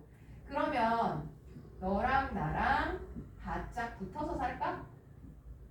뭐 이런 거 생각하시면 되겠죠. 만약에 집을 구하는데 집 한 채 200만 원 해. 근데 나 100만 원밖에 없어. 우리 채원이도 100만 원이야. 근데 마음 같아서 뺐으면 되게 좋겠어. 그치? 근데 뺏을 수는 없을 것 같아. 그럼 어떻게 해요? 너랑 나랑 같이 살래? 인 거죠. 방 2개짜리 투룸 얻어서 너 방 쓰고 내 방 쓰고 대신에 거실은 쉐어할까? 자, 이런 식으로 같이 가지고 있는 이런 결합을 공유결합 이렇게 얘기를 합니다. 전자를 같이 가지고 있는 것을 의미해요. 자, 그래서 주고받으면 이온결합, 같이 가지고 있으면 공유결합. 그러면 이제 오해하는 게 뭐냐면 선생님 같은 원소끼리 결합하면 공유결합이고 다른 원소끼리 결합하면 이온결합인가요? 자, 이거의 발레를 들어드릴게요. 수소하고 염소하고 결합하면 사실은 아까 주기율표 상에서는 수소는 1 플러스 위치에 있었기 때문에 자, 얘를 이온결합이라고 오해하기 쉽습니다. 자, 근데요. 실제로는 수소의 경우에는 나트륨하고 좀 달라요. 나트륨은 플러스 11이니까 전자도요. 첫 번째 껍질에 2개, 두 번째 껍질에 8개, 세 번째 껍질에 하나인데 빈자리가 7개란 말이야. 그러면 얘 입장으로는 하나를 버리던가 7개를 뺏어오던가 당연히 버리는 게 쉬워요. 그런데 수소는요. 껍질이 하나야. 그럼 자리가 2개잖아. 그러면 이게 전자 하나 있다 할지라도 쿨하게 줄 수가 없어요. 왜냐면 가져오는 것도 하나만 있으면 만족하거든요. 그러니까 염소랑 가까이 가도요. 얘가 쿨하게 얘한테 주질 못해요. 그래서 어떻게 하냐면 최종적으로는 마치 염소들의 그것이 그랬던 것처럼 야, 너랑 나랑 같이 가지고 있자. 엄연한 공유예요.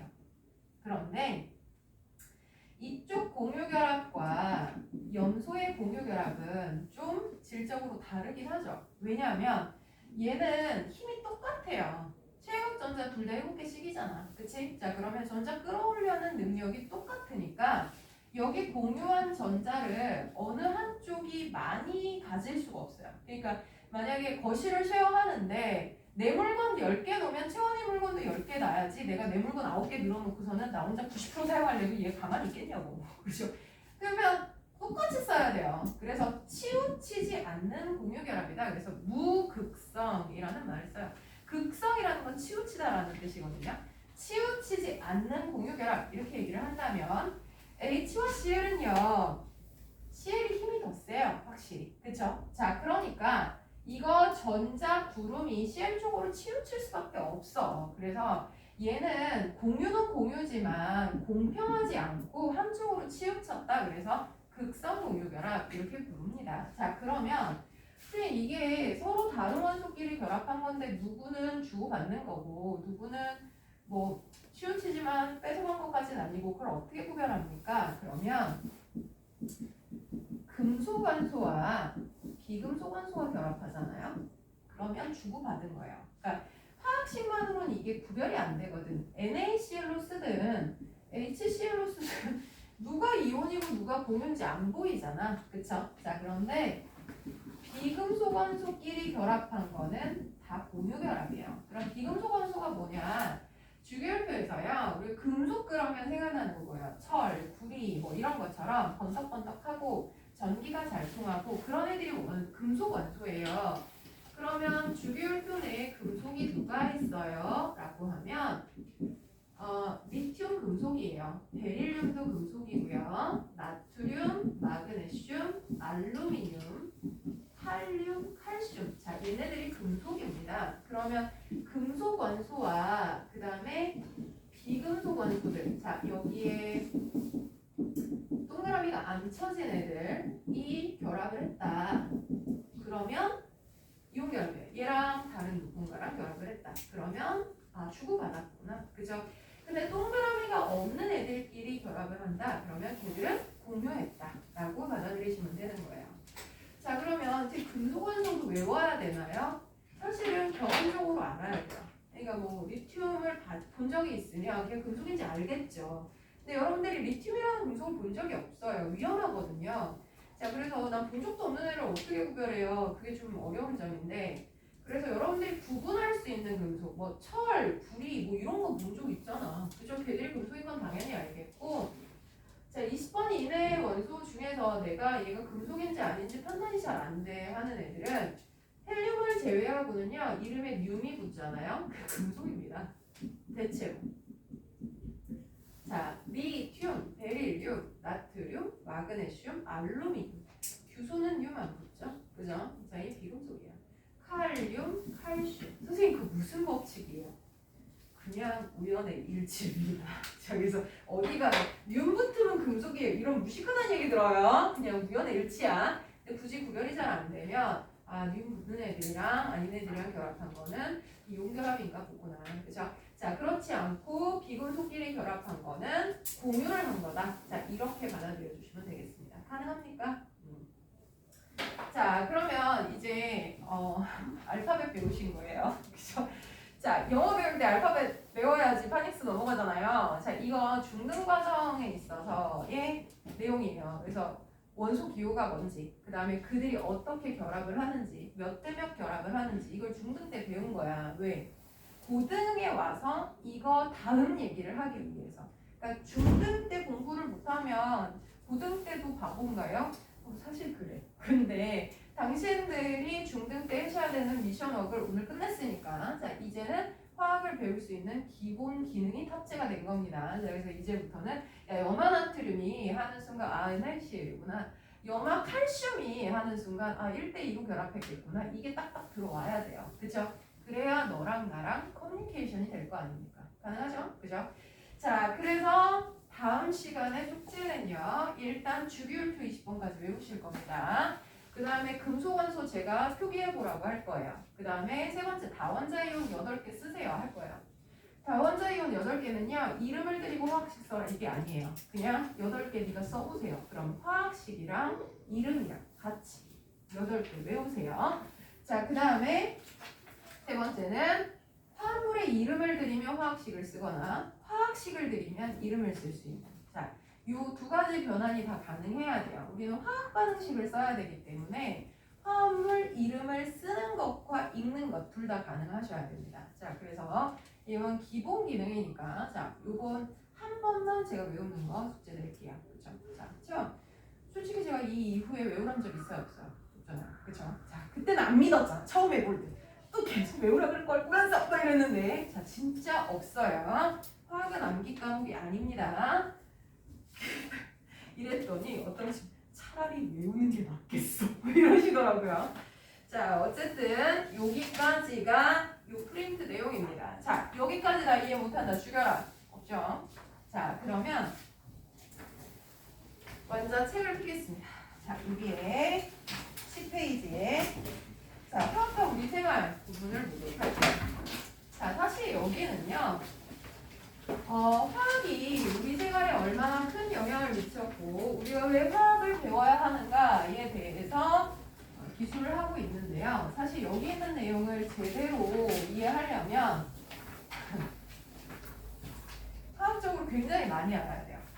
자, 근데 제일 첫 단원에 나온 이유가 뭐냐? 약을 파는 거지. 자, 야, 화학은 중요한 거야. 배워야 돼. 뭐 이 정도의 내용이라고 이해해 주세요. 여기에 나오는 화학식을 다 이해한다거나 뭐 이걸 다 딸딸 외운다거나 그럼 좋게 하겠다만 나중에 시킬게. 자, 오늘은 그냥 라이트하게 들어주세요.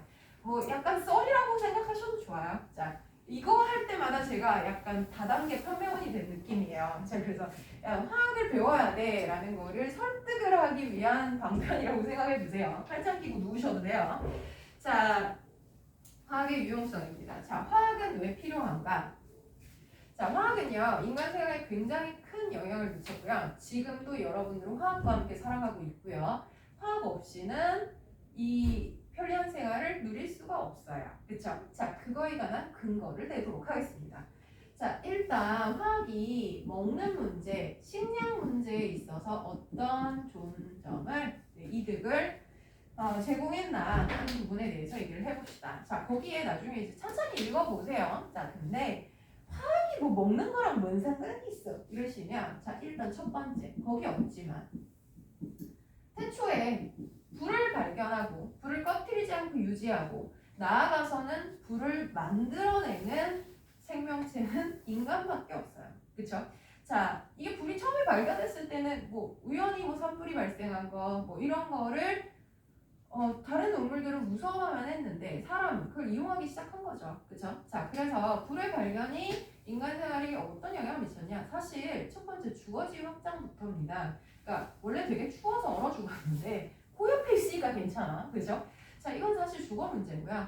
두 번째, 먹는 문제에 있어서는 익혀 먹기 시작했다는 거예요. 그래서 우리가 익혀서 먹으면 그냥은 먹을 수 없었던 부위를 먹을 수 있게 돼요. 인간은 일단 뭐 이런 신체 능력이 다른 동물들에 비해서 되게 허접합니다. 그러니까 사냥을 해도 내가 뭐 만약에 멧돼지를 한 마리 뭐 기어이 잡았어. 자, 그렇다 해도 걔를 다 먹을 수가 없었어요, 사실은. 그 뒷다리 뭐 이런 거 딱딱하단 말이야. 내 이빨로 안 뜯어져. 내가 내 이빨이 나가.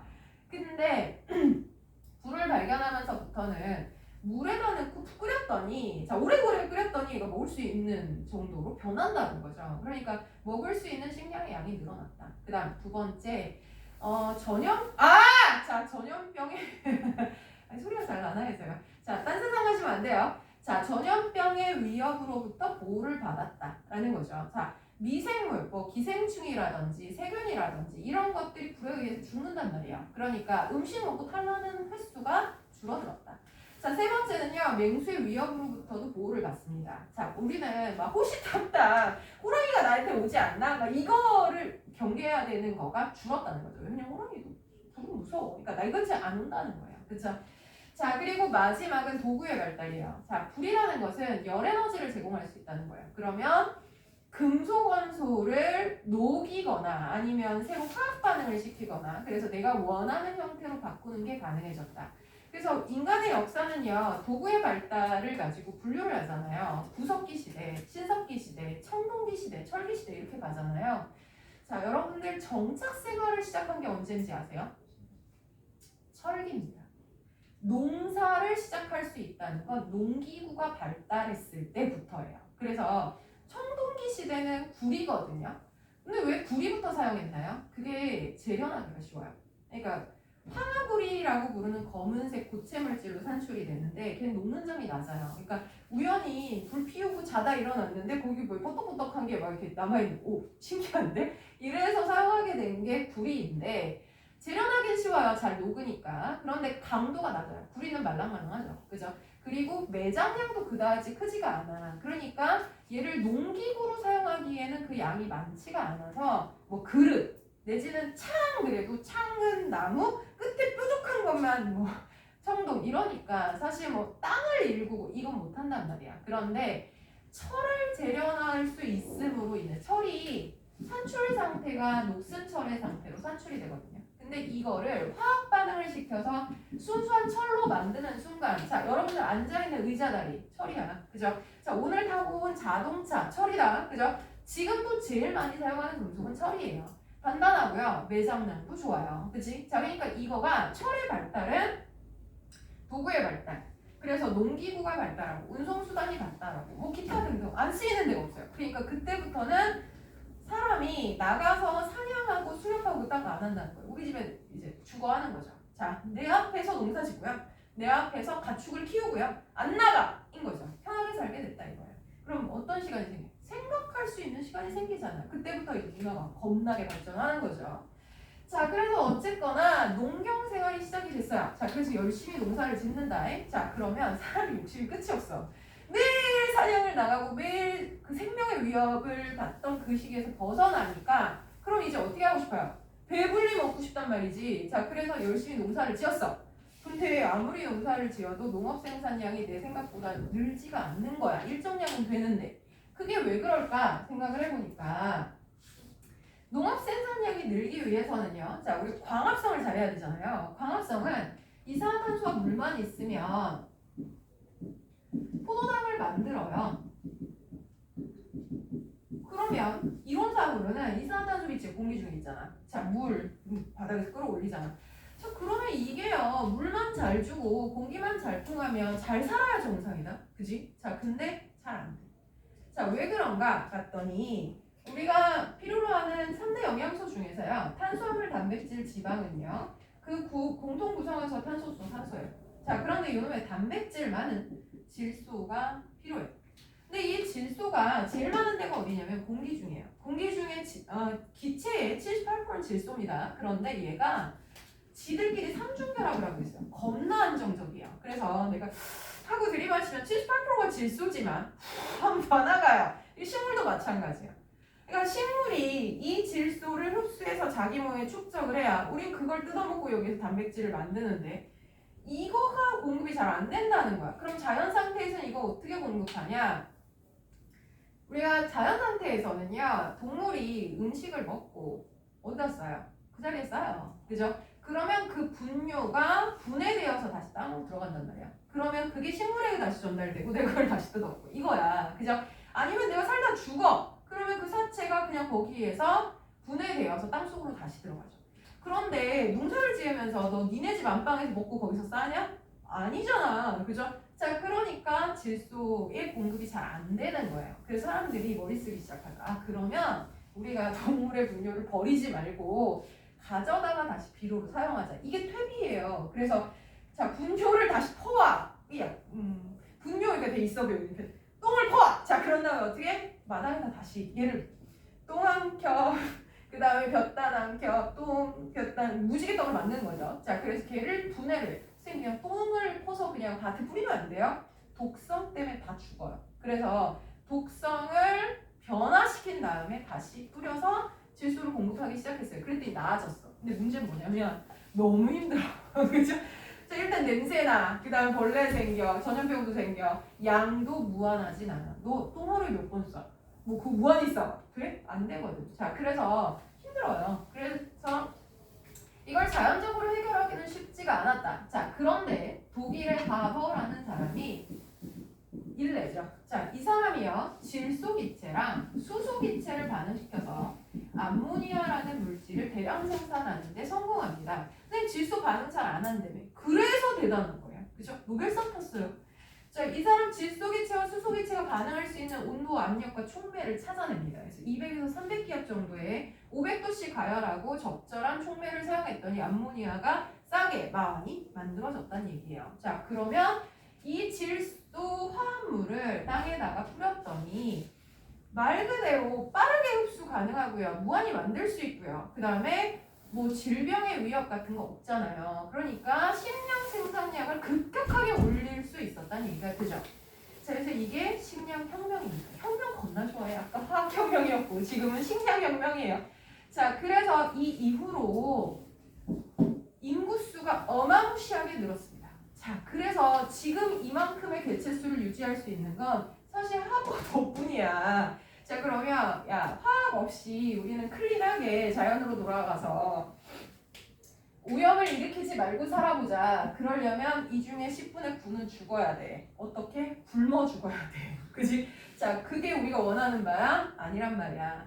자, 우리 화학 없이 자연스럽게 살아갈 수 있는 개체수가 아니에요. 그러니까 우리는 계속해서 이걸 유지할 수 있는 방법을 생각해야 된다. 어떤 식으로? 화학적인 거예요. 왜? 처음부터 자연스럽지 않았으니까. 그쵸? 자, 그래서 어쨌거나 식량혁명이 일어나면서 식량의 양이 늘어났어요. 자, 그러면 우리의 욕망은 끝나나? 아니. 자, 배부르면 어떻게 먹고 싶어요? 맛있게 먹고 싶어요. 자, 그래서 식량의 질을 향상시키는 살충제라든지 또는 제초제라든지 이런 약품들도 화학적으로 개발을 했죠. 자, 그러니까 우리는 지금 뭐 사과 하나 사도 겁나 크고 이쁜 사과 이만한 거 팔잖아. 그죠? 자, 그거가 이거에 기여를 했다는 거죠. 자, 그 다음 네 번째, 우리가 뭐 농산물만 먹진 않잖아요. 합성 섬유를 만들어낸 것도 사실 화학의 기여죠. 나일론 같은 걸 만들었어. 그래서 그물이 생산되면서부터 그전에는 뭐 물고기 잡을 때 작살로 하나하나 잡았잖아요. 지금 쌍끌이로 잡을 수 있잖아요. 어업 생산량을 늘렸다라는 얘기가 되겠죠. 그쵸? 자, 그리고 뭐 합성 수지, 그래서 비닐이죠. 투명한 플라스틱을 만들어내면서 비닐하우스 등을 이용해서 이제는 계절을 거슬러서도 우리가 농업 생산량을 늘리는 것도 가능해졌다. 그렇죠?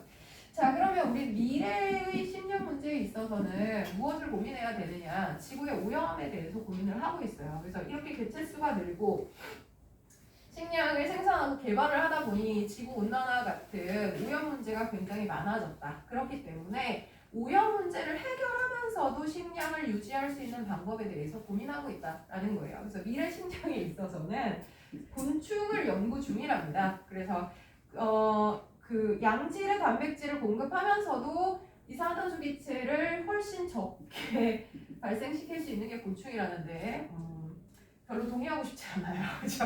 나 이거 올라오기 전에 죽어야 될 것 같아. 자, 어쨌거나 뭐 미래의 식량 문제에 있어서도 화학을 고민하고 있는 중이고 필요하다라는 거예요. 자, 느낌 와요? 그래야 될 것 같아? 오케이. 자, 그러면 두 번째 11페이지에 의료 문제에 있어서의 화학에 관한 기여에 대해서도 얘기를 해볼게요. 자, 이거요.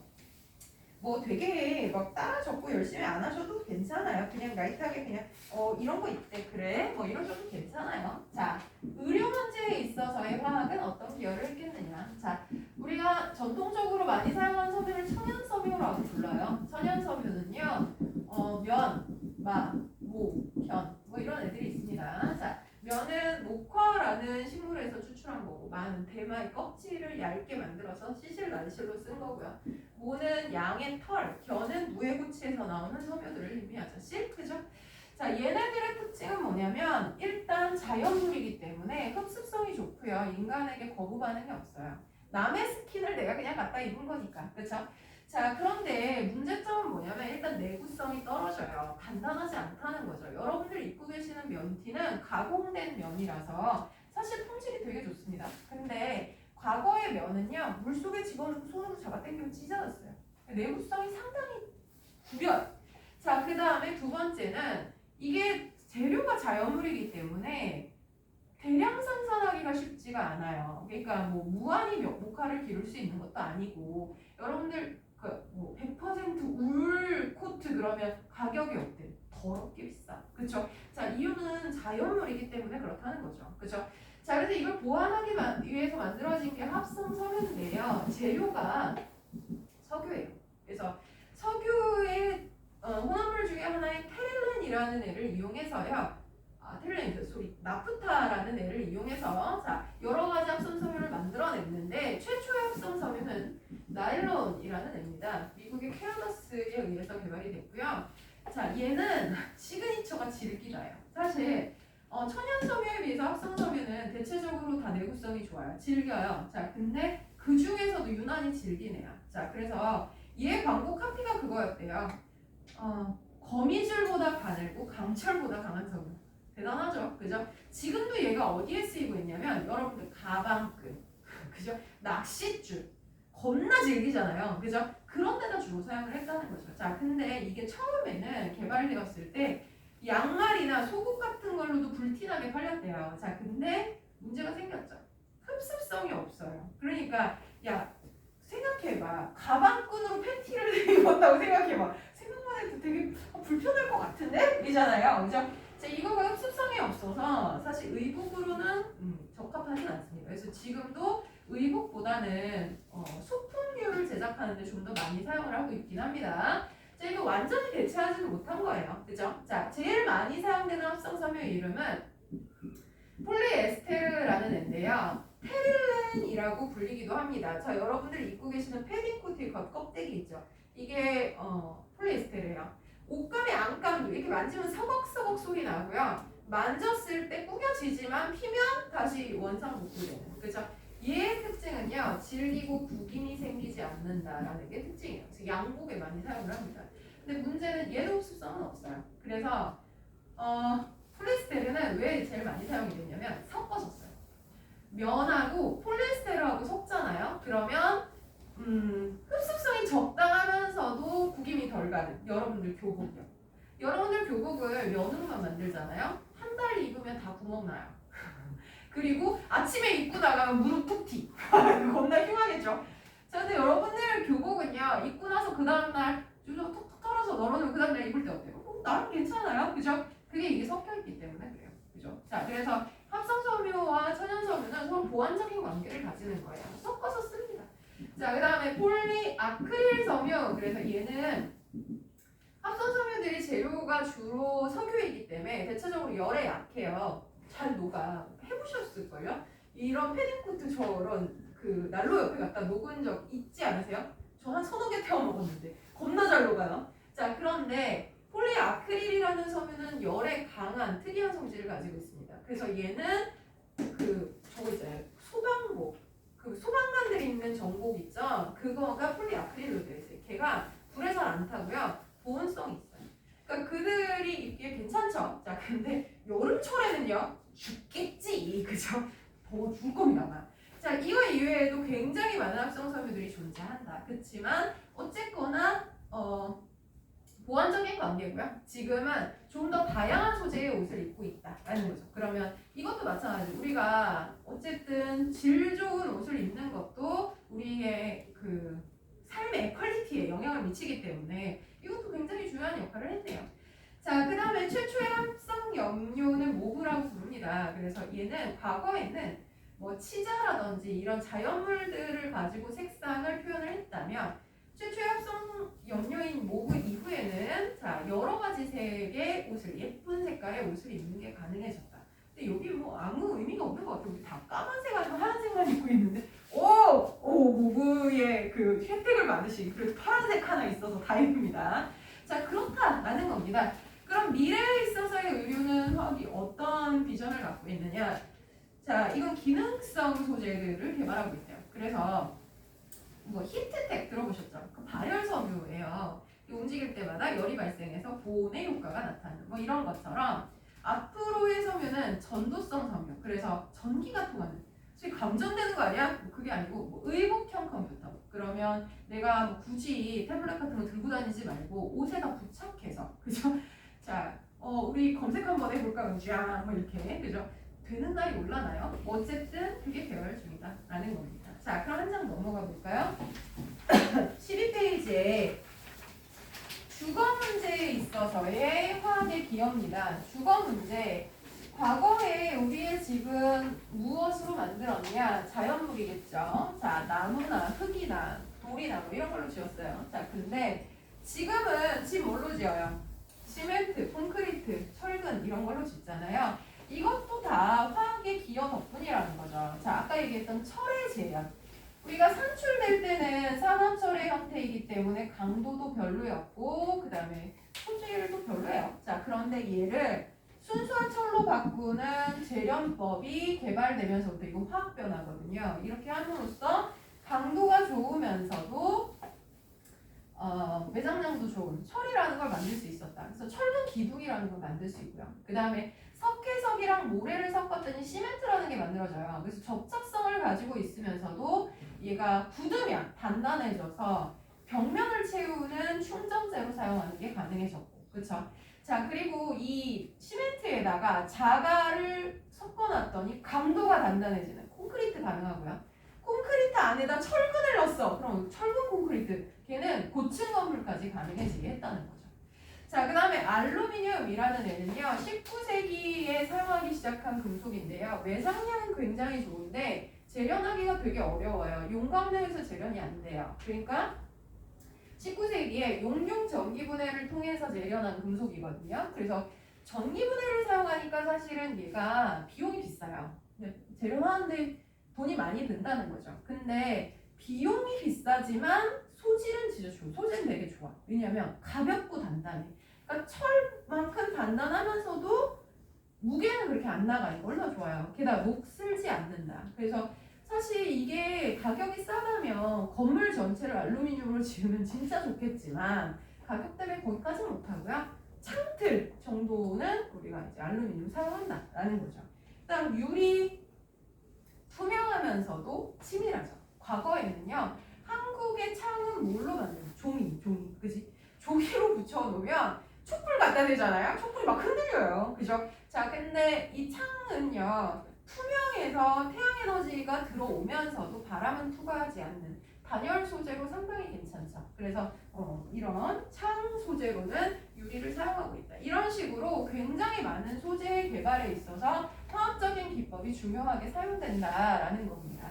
그러면 우리는 사는 문제, 입는 문제, 먹는 문제 다 화학의 혜택을 받았네요. 그쵸? 자, 그럼 미래 문제에 있어서의 주거는 어떤 경향으로 가느냐? 당연히 미래는 더 좋은 소재에 관한 얘기를 하겠죠. 그쵸? 자, 그래서 더 좋은 집, 더 따뜻하고 뭐 안전한 집을 짓는 소재를 개발하고 있다.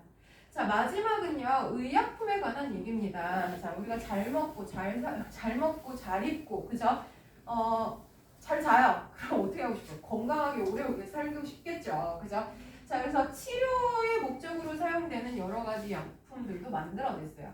최초의 합성 의약품은 아스피린이라는 애입니다. 이거는 버드나무 껍질에서 추출하는 살리실산이라는 물질이 해열 진통작용을 가져요. 그러니까 열이 나고 아플 때 그걸 먹으면 열이 내려. 근데 문제는 독성이 있어요. 그거 먹으면 열은 내리는데 배가 미친 듯이 아파. 그 중에 하나를 배가 아플 거야, 열이 날 거야. 이거 좀 웃기잖아, 그죠? 자, 그래서 그 설리실산에다가 아세트산이라는 물질을 넣고 반응을 시켰더니 해열 진통작용은 그대로 있으면서도 독성을 약화시킨 그 약품이 아스피린이에요. 그래서 지금도 팔리는 가장 성공적인 합성 의약품이죠. 부작용 없나요? 있어요. 하지만 부작용이 조금 줄어든 거죠. 그렇죠? 자, 그리고 최초의 항생제인 페니실린 이거는 세균을 죽일 수 있는 약품이에요. 그러니까 세균이 발병시키는 여러 가지 병을 치료하는데 굉장히 중요한 역할을 했다. 그래서 결국은 사망률을 줄이는 데 기여를 해서 사람이 오래 행복하게 건강하게 살 수 있는 데에도 화학이 상당한 기여를 한 거다라는 얘기가 되겠죠. 자, 그러면 한 장 넘어가셔서 14페이지에 자, 탄소화합물의 유용성에 관한 얘기를 잠깐만 하고 자, 요거는 다음에 그냥 이어서 갈게요. 자, 탄소화합물이라는 것은 탄소를 포함하는 여러 가지 물질들을 얘기합니다. 자, 탄소는요, 최외각전자가 4개인 14족 원소예요. 그러면 얘는 주로 몇 쌍의 결합을 하겠어요? 4쌍의 결합을 해야지 안정한 화합물, 오텍 규칙을 만족하겠죠. 그래서 얘가 누구랑 결합을 할 수 있느냐? 대부분의 비금속 원소와 반응을 할 수 있습니다. 그러니까 공유 결합한다는 얘기겠죠. 그러면 여기에 4개가 결합을 할 건데 누구랑 결합하느냐에 따라 성질이 다 달라요. 탄소랑 결합할 때, 수소랑 결합할 때, 플로린이랑 결합할 때 다 달라. 그럼 탄소로 이루어진 화합물은 종류가 몇 개나 됩니까? 못 세요. 겁나 많아. 자, 그럼 우리 주변에 탄소화합물이 누가 있는데요? 그러면 이렇게 생각하면 돼요. 불 붙여서요. 연기 나면서 탄다. 걔는 탄소화합물이에요. 자, 나 자신 타요 안 타요?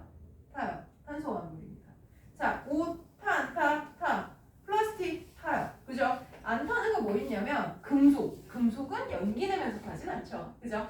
내지는 유리차. 뭐 이 정도는 안 탑니다. 근데 플라스틱 타. 벽지 타.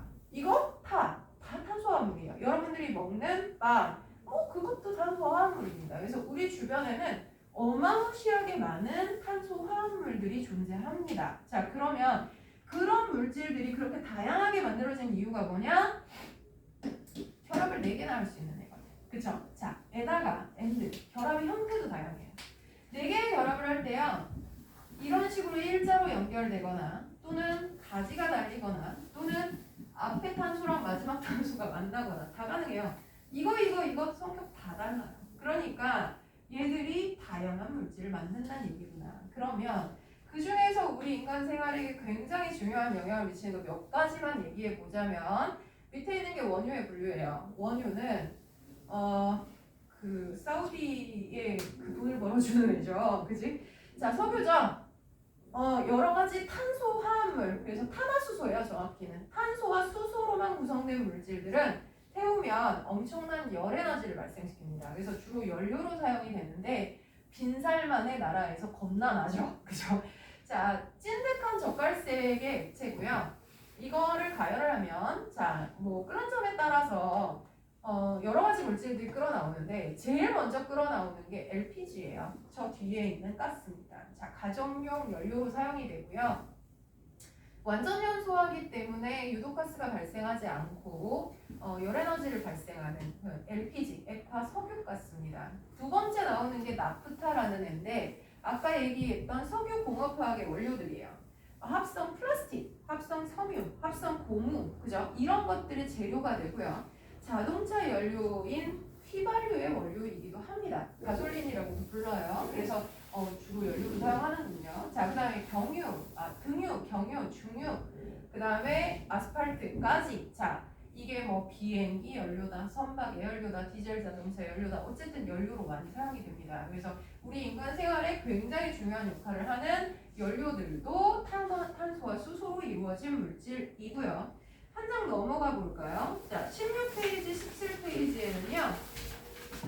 탄소와 수소만으로 이루어진 게 아니라 탄소, 수소, 산소까지 포함된 에탄올, 걔 누구더라? 술의 원료예요. 술의 원료이기도 하고요. 소독제의 원료이기도 합니다. 자, 여러분들 세니타이저, 손소독제. 이 원료도 에탄올이죠. 그죠? 자, 이 물질도 탄소 화합물이에요. 자, 일반적으로는 과일이나 곡류를 발효시키면 알코올이 얻어지는데 그 알코올을 가지고 먹는 데 사용하면 술이고요. 소 타는 데 사용하면 손소독제인 거예요. 그쵸? 자, 그 다음에 두 번째 나온 것은 자 17페이지에 있는 아세트산. 얘는 뭐냐면 에탄올을 다시 또 발효시키면 식초가 돼요. 그러니까 프랑스에 제일 유명한 게 포도주죠. 걔네 포도를 길러서 발효를 시키잖아요. 그 포도 술이 되는 거야. 그죠? 걔를 또 발효시키잖아요. 그럼 포도 식초가 돼요. 뭐라고요? 발사믹 식초예요. 그죠? 자, 그래서 포도주, 포도식초 이건 거예요. 그죠? 자, 그래서 포도식초는 아세트산이 주성분이고요. 자, 얘는 물에 녹으면 H+를 내는 산성 물질이에요. 그래서 신맛이 나고요. 그것을 이용해서 식품의 재료, 그러니까 식품의 감미료로 사용하거나 아니면 뭐 식초에 절인 피클 등을 사용하거나 자, 이런 데 사용을 하고요. 17도 어는점을 가지고 있기 때문에 빙초산이라고도 불리는 물질입니다. 자, 밑에는 폼알데하이드. 자, 얘는 독성 물질입니다. 그래서 얘는요. 메탄올이라고 부르는 알코올 램프에 있는 알코올을 발효시키면 생기는 독성 물질이고요. 미라 만드는 데 사용하는 시체용 방부제입니다. 근데 이게 가구용 접착제로 같은 데 좀 많이 들어가요. 본드. 그래서 세집중분의 원인 물질이에요. 이거 좋은 게 아닙니다. 그래서 새 가구를 사거나 아니면 새 그 자동차를 샀을 때 나는 그 독한 냄새 있죠? 폼알데하이드 냄새요. 이거 되게 독한 물질이기 때문에 흡입하면 좋지 않습니다. 그래서 환기 잘 하셔야 돼요. 그래서 이거 흡입하면 어떻게 되는데요? 이거의 최대의 독성은요. 이거 먹으면 망막 손상을 일으켜서 실명됩니다. 잘못하면 사망까지 가요. 그러니까 이 뭐 폼알데하이드에 막 밀폐된 공간에서 막 얘를 하고 있다. 눈 멀어. 위험한 물질이에요. 자, 그 다음 마지막에 아세톤 들어보셨죠? 자, 여자분들 이 손톱 지우는 용매로 사용을 하고요. 그 다음에 실험실에서는 여러 가지를 세척하는 세척제로 사용됩니다. 그래서 우리 주변에 탄소를 포함하는 물질이 상당히 다양하게 있고요. 이런 물질들이 우리의 생활에서 중요하게 사용이 된다라는 것을 소개하는 단원이다라고 보시면 됩니다. 자, 그러면 25페이지까지는요. 여러분들이 한번 풀어보시고 채점해보셔도 좋아요. 앞에를 보시면서 하세요. 근데 여기는 제가 따로 숙제 검사하거나 뭐 컨펌하거나 하진 않을게요. 질문만 받을게요. 자, 대신에 주기율표 외우는 거, 그 다음 화합물 이름, 다원자 이름 이건 체킹하겠습니다. 막바로예요. 우리 수요일날 막바로 할 거니까 오늘 복습 꼭 하셔야 돼요. 그렇죠? 자, 그럼 수요일날 준비해서 우리 만나도록 하겠습니다. 수업 여기까지 할게요. 수고 많으셨습니다.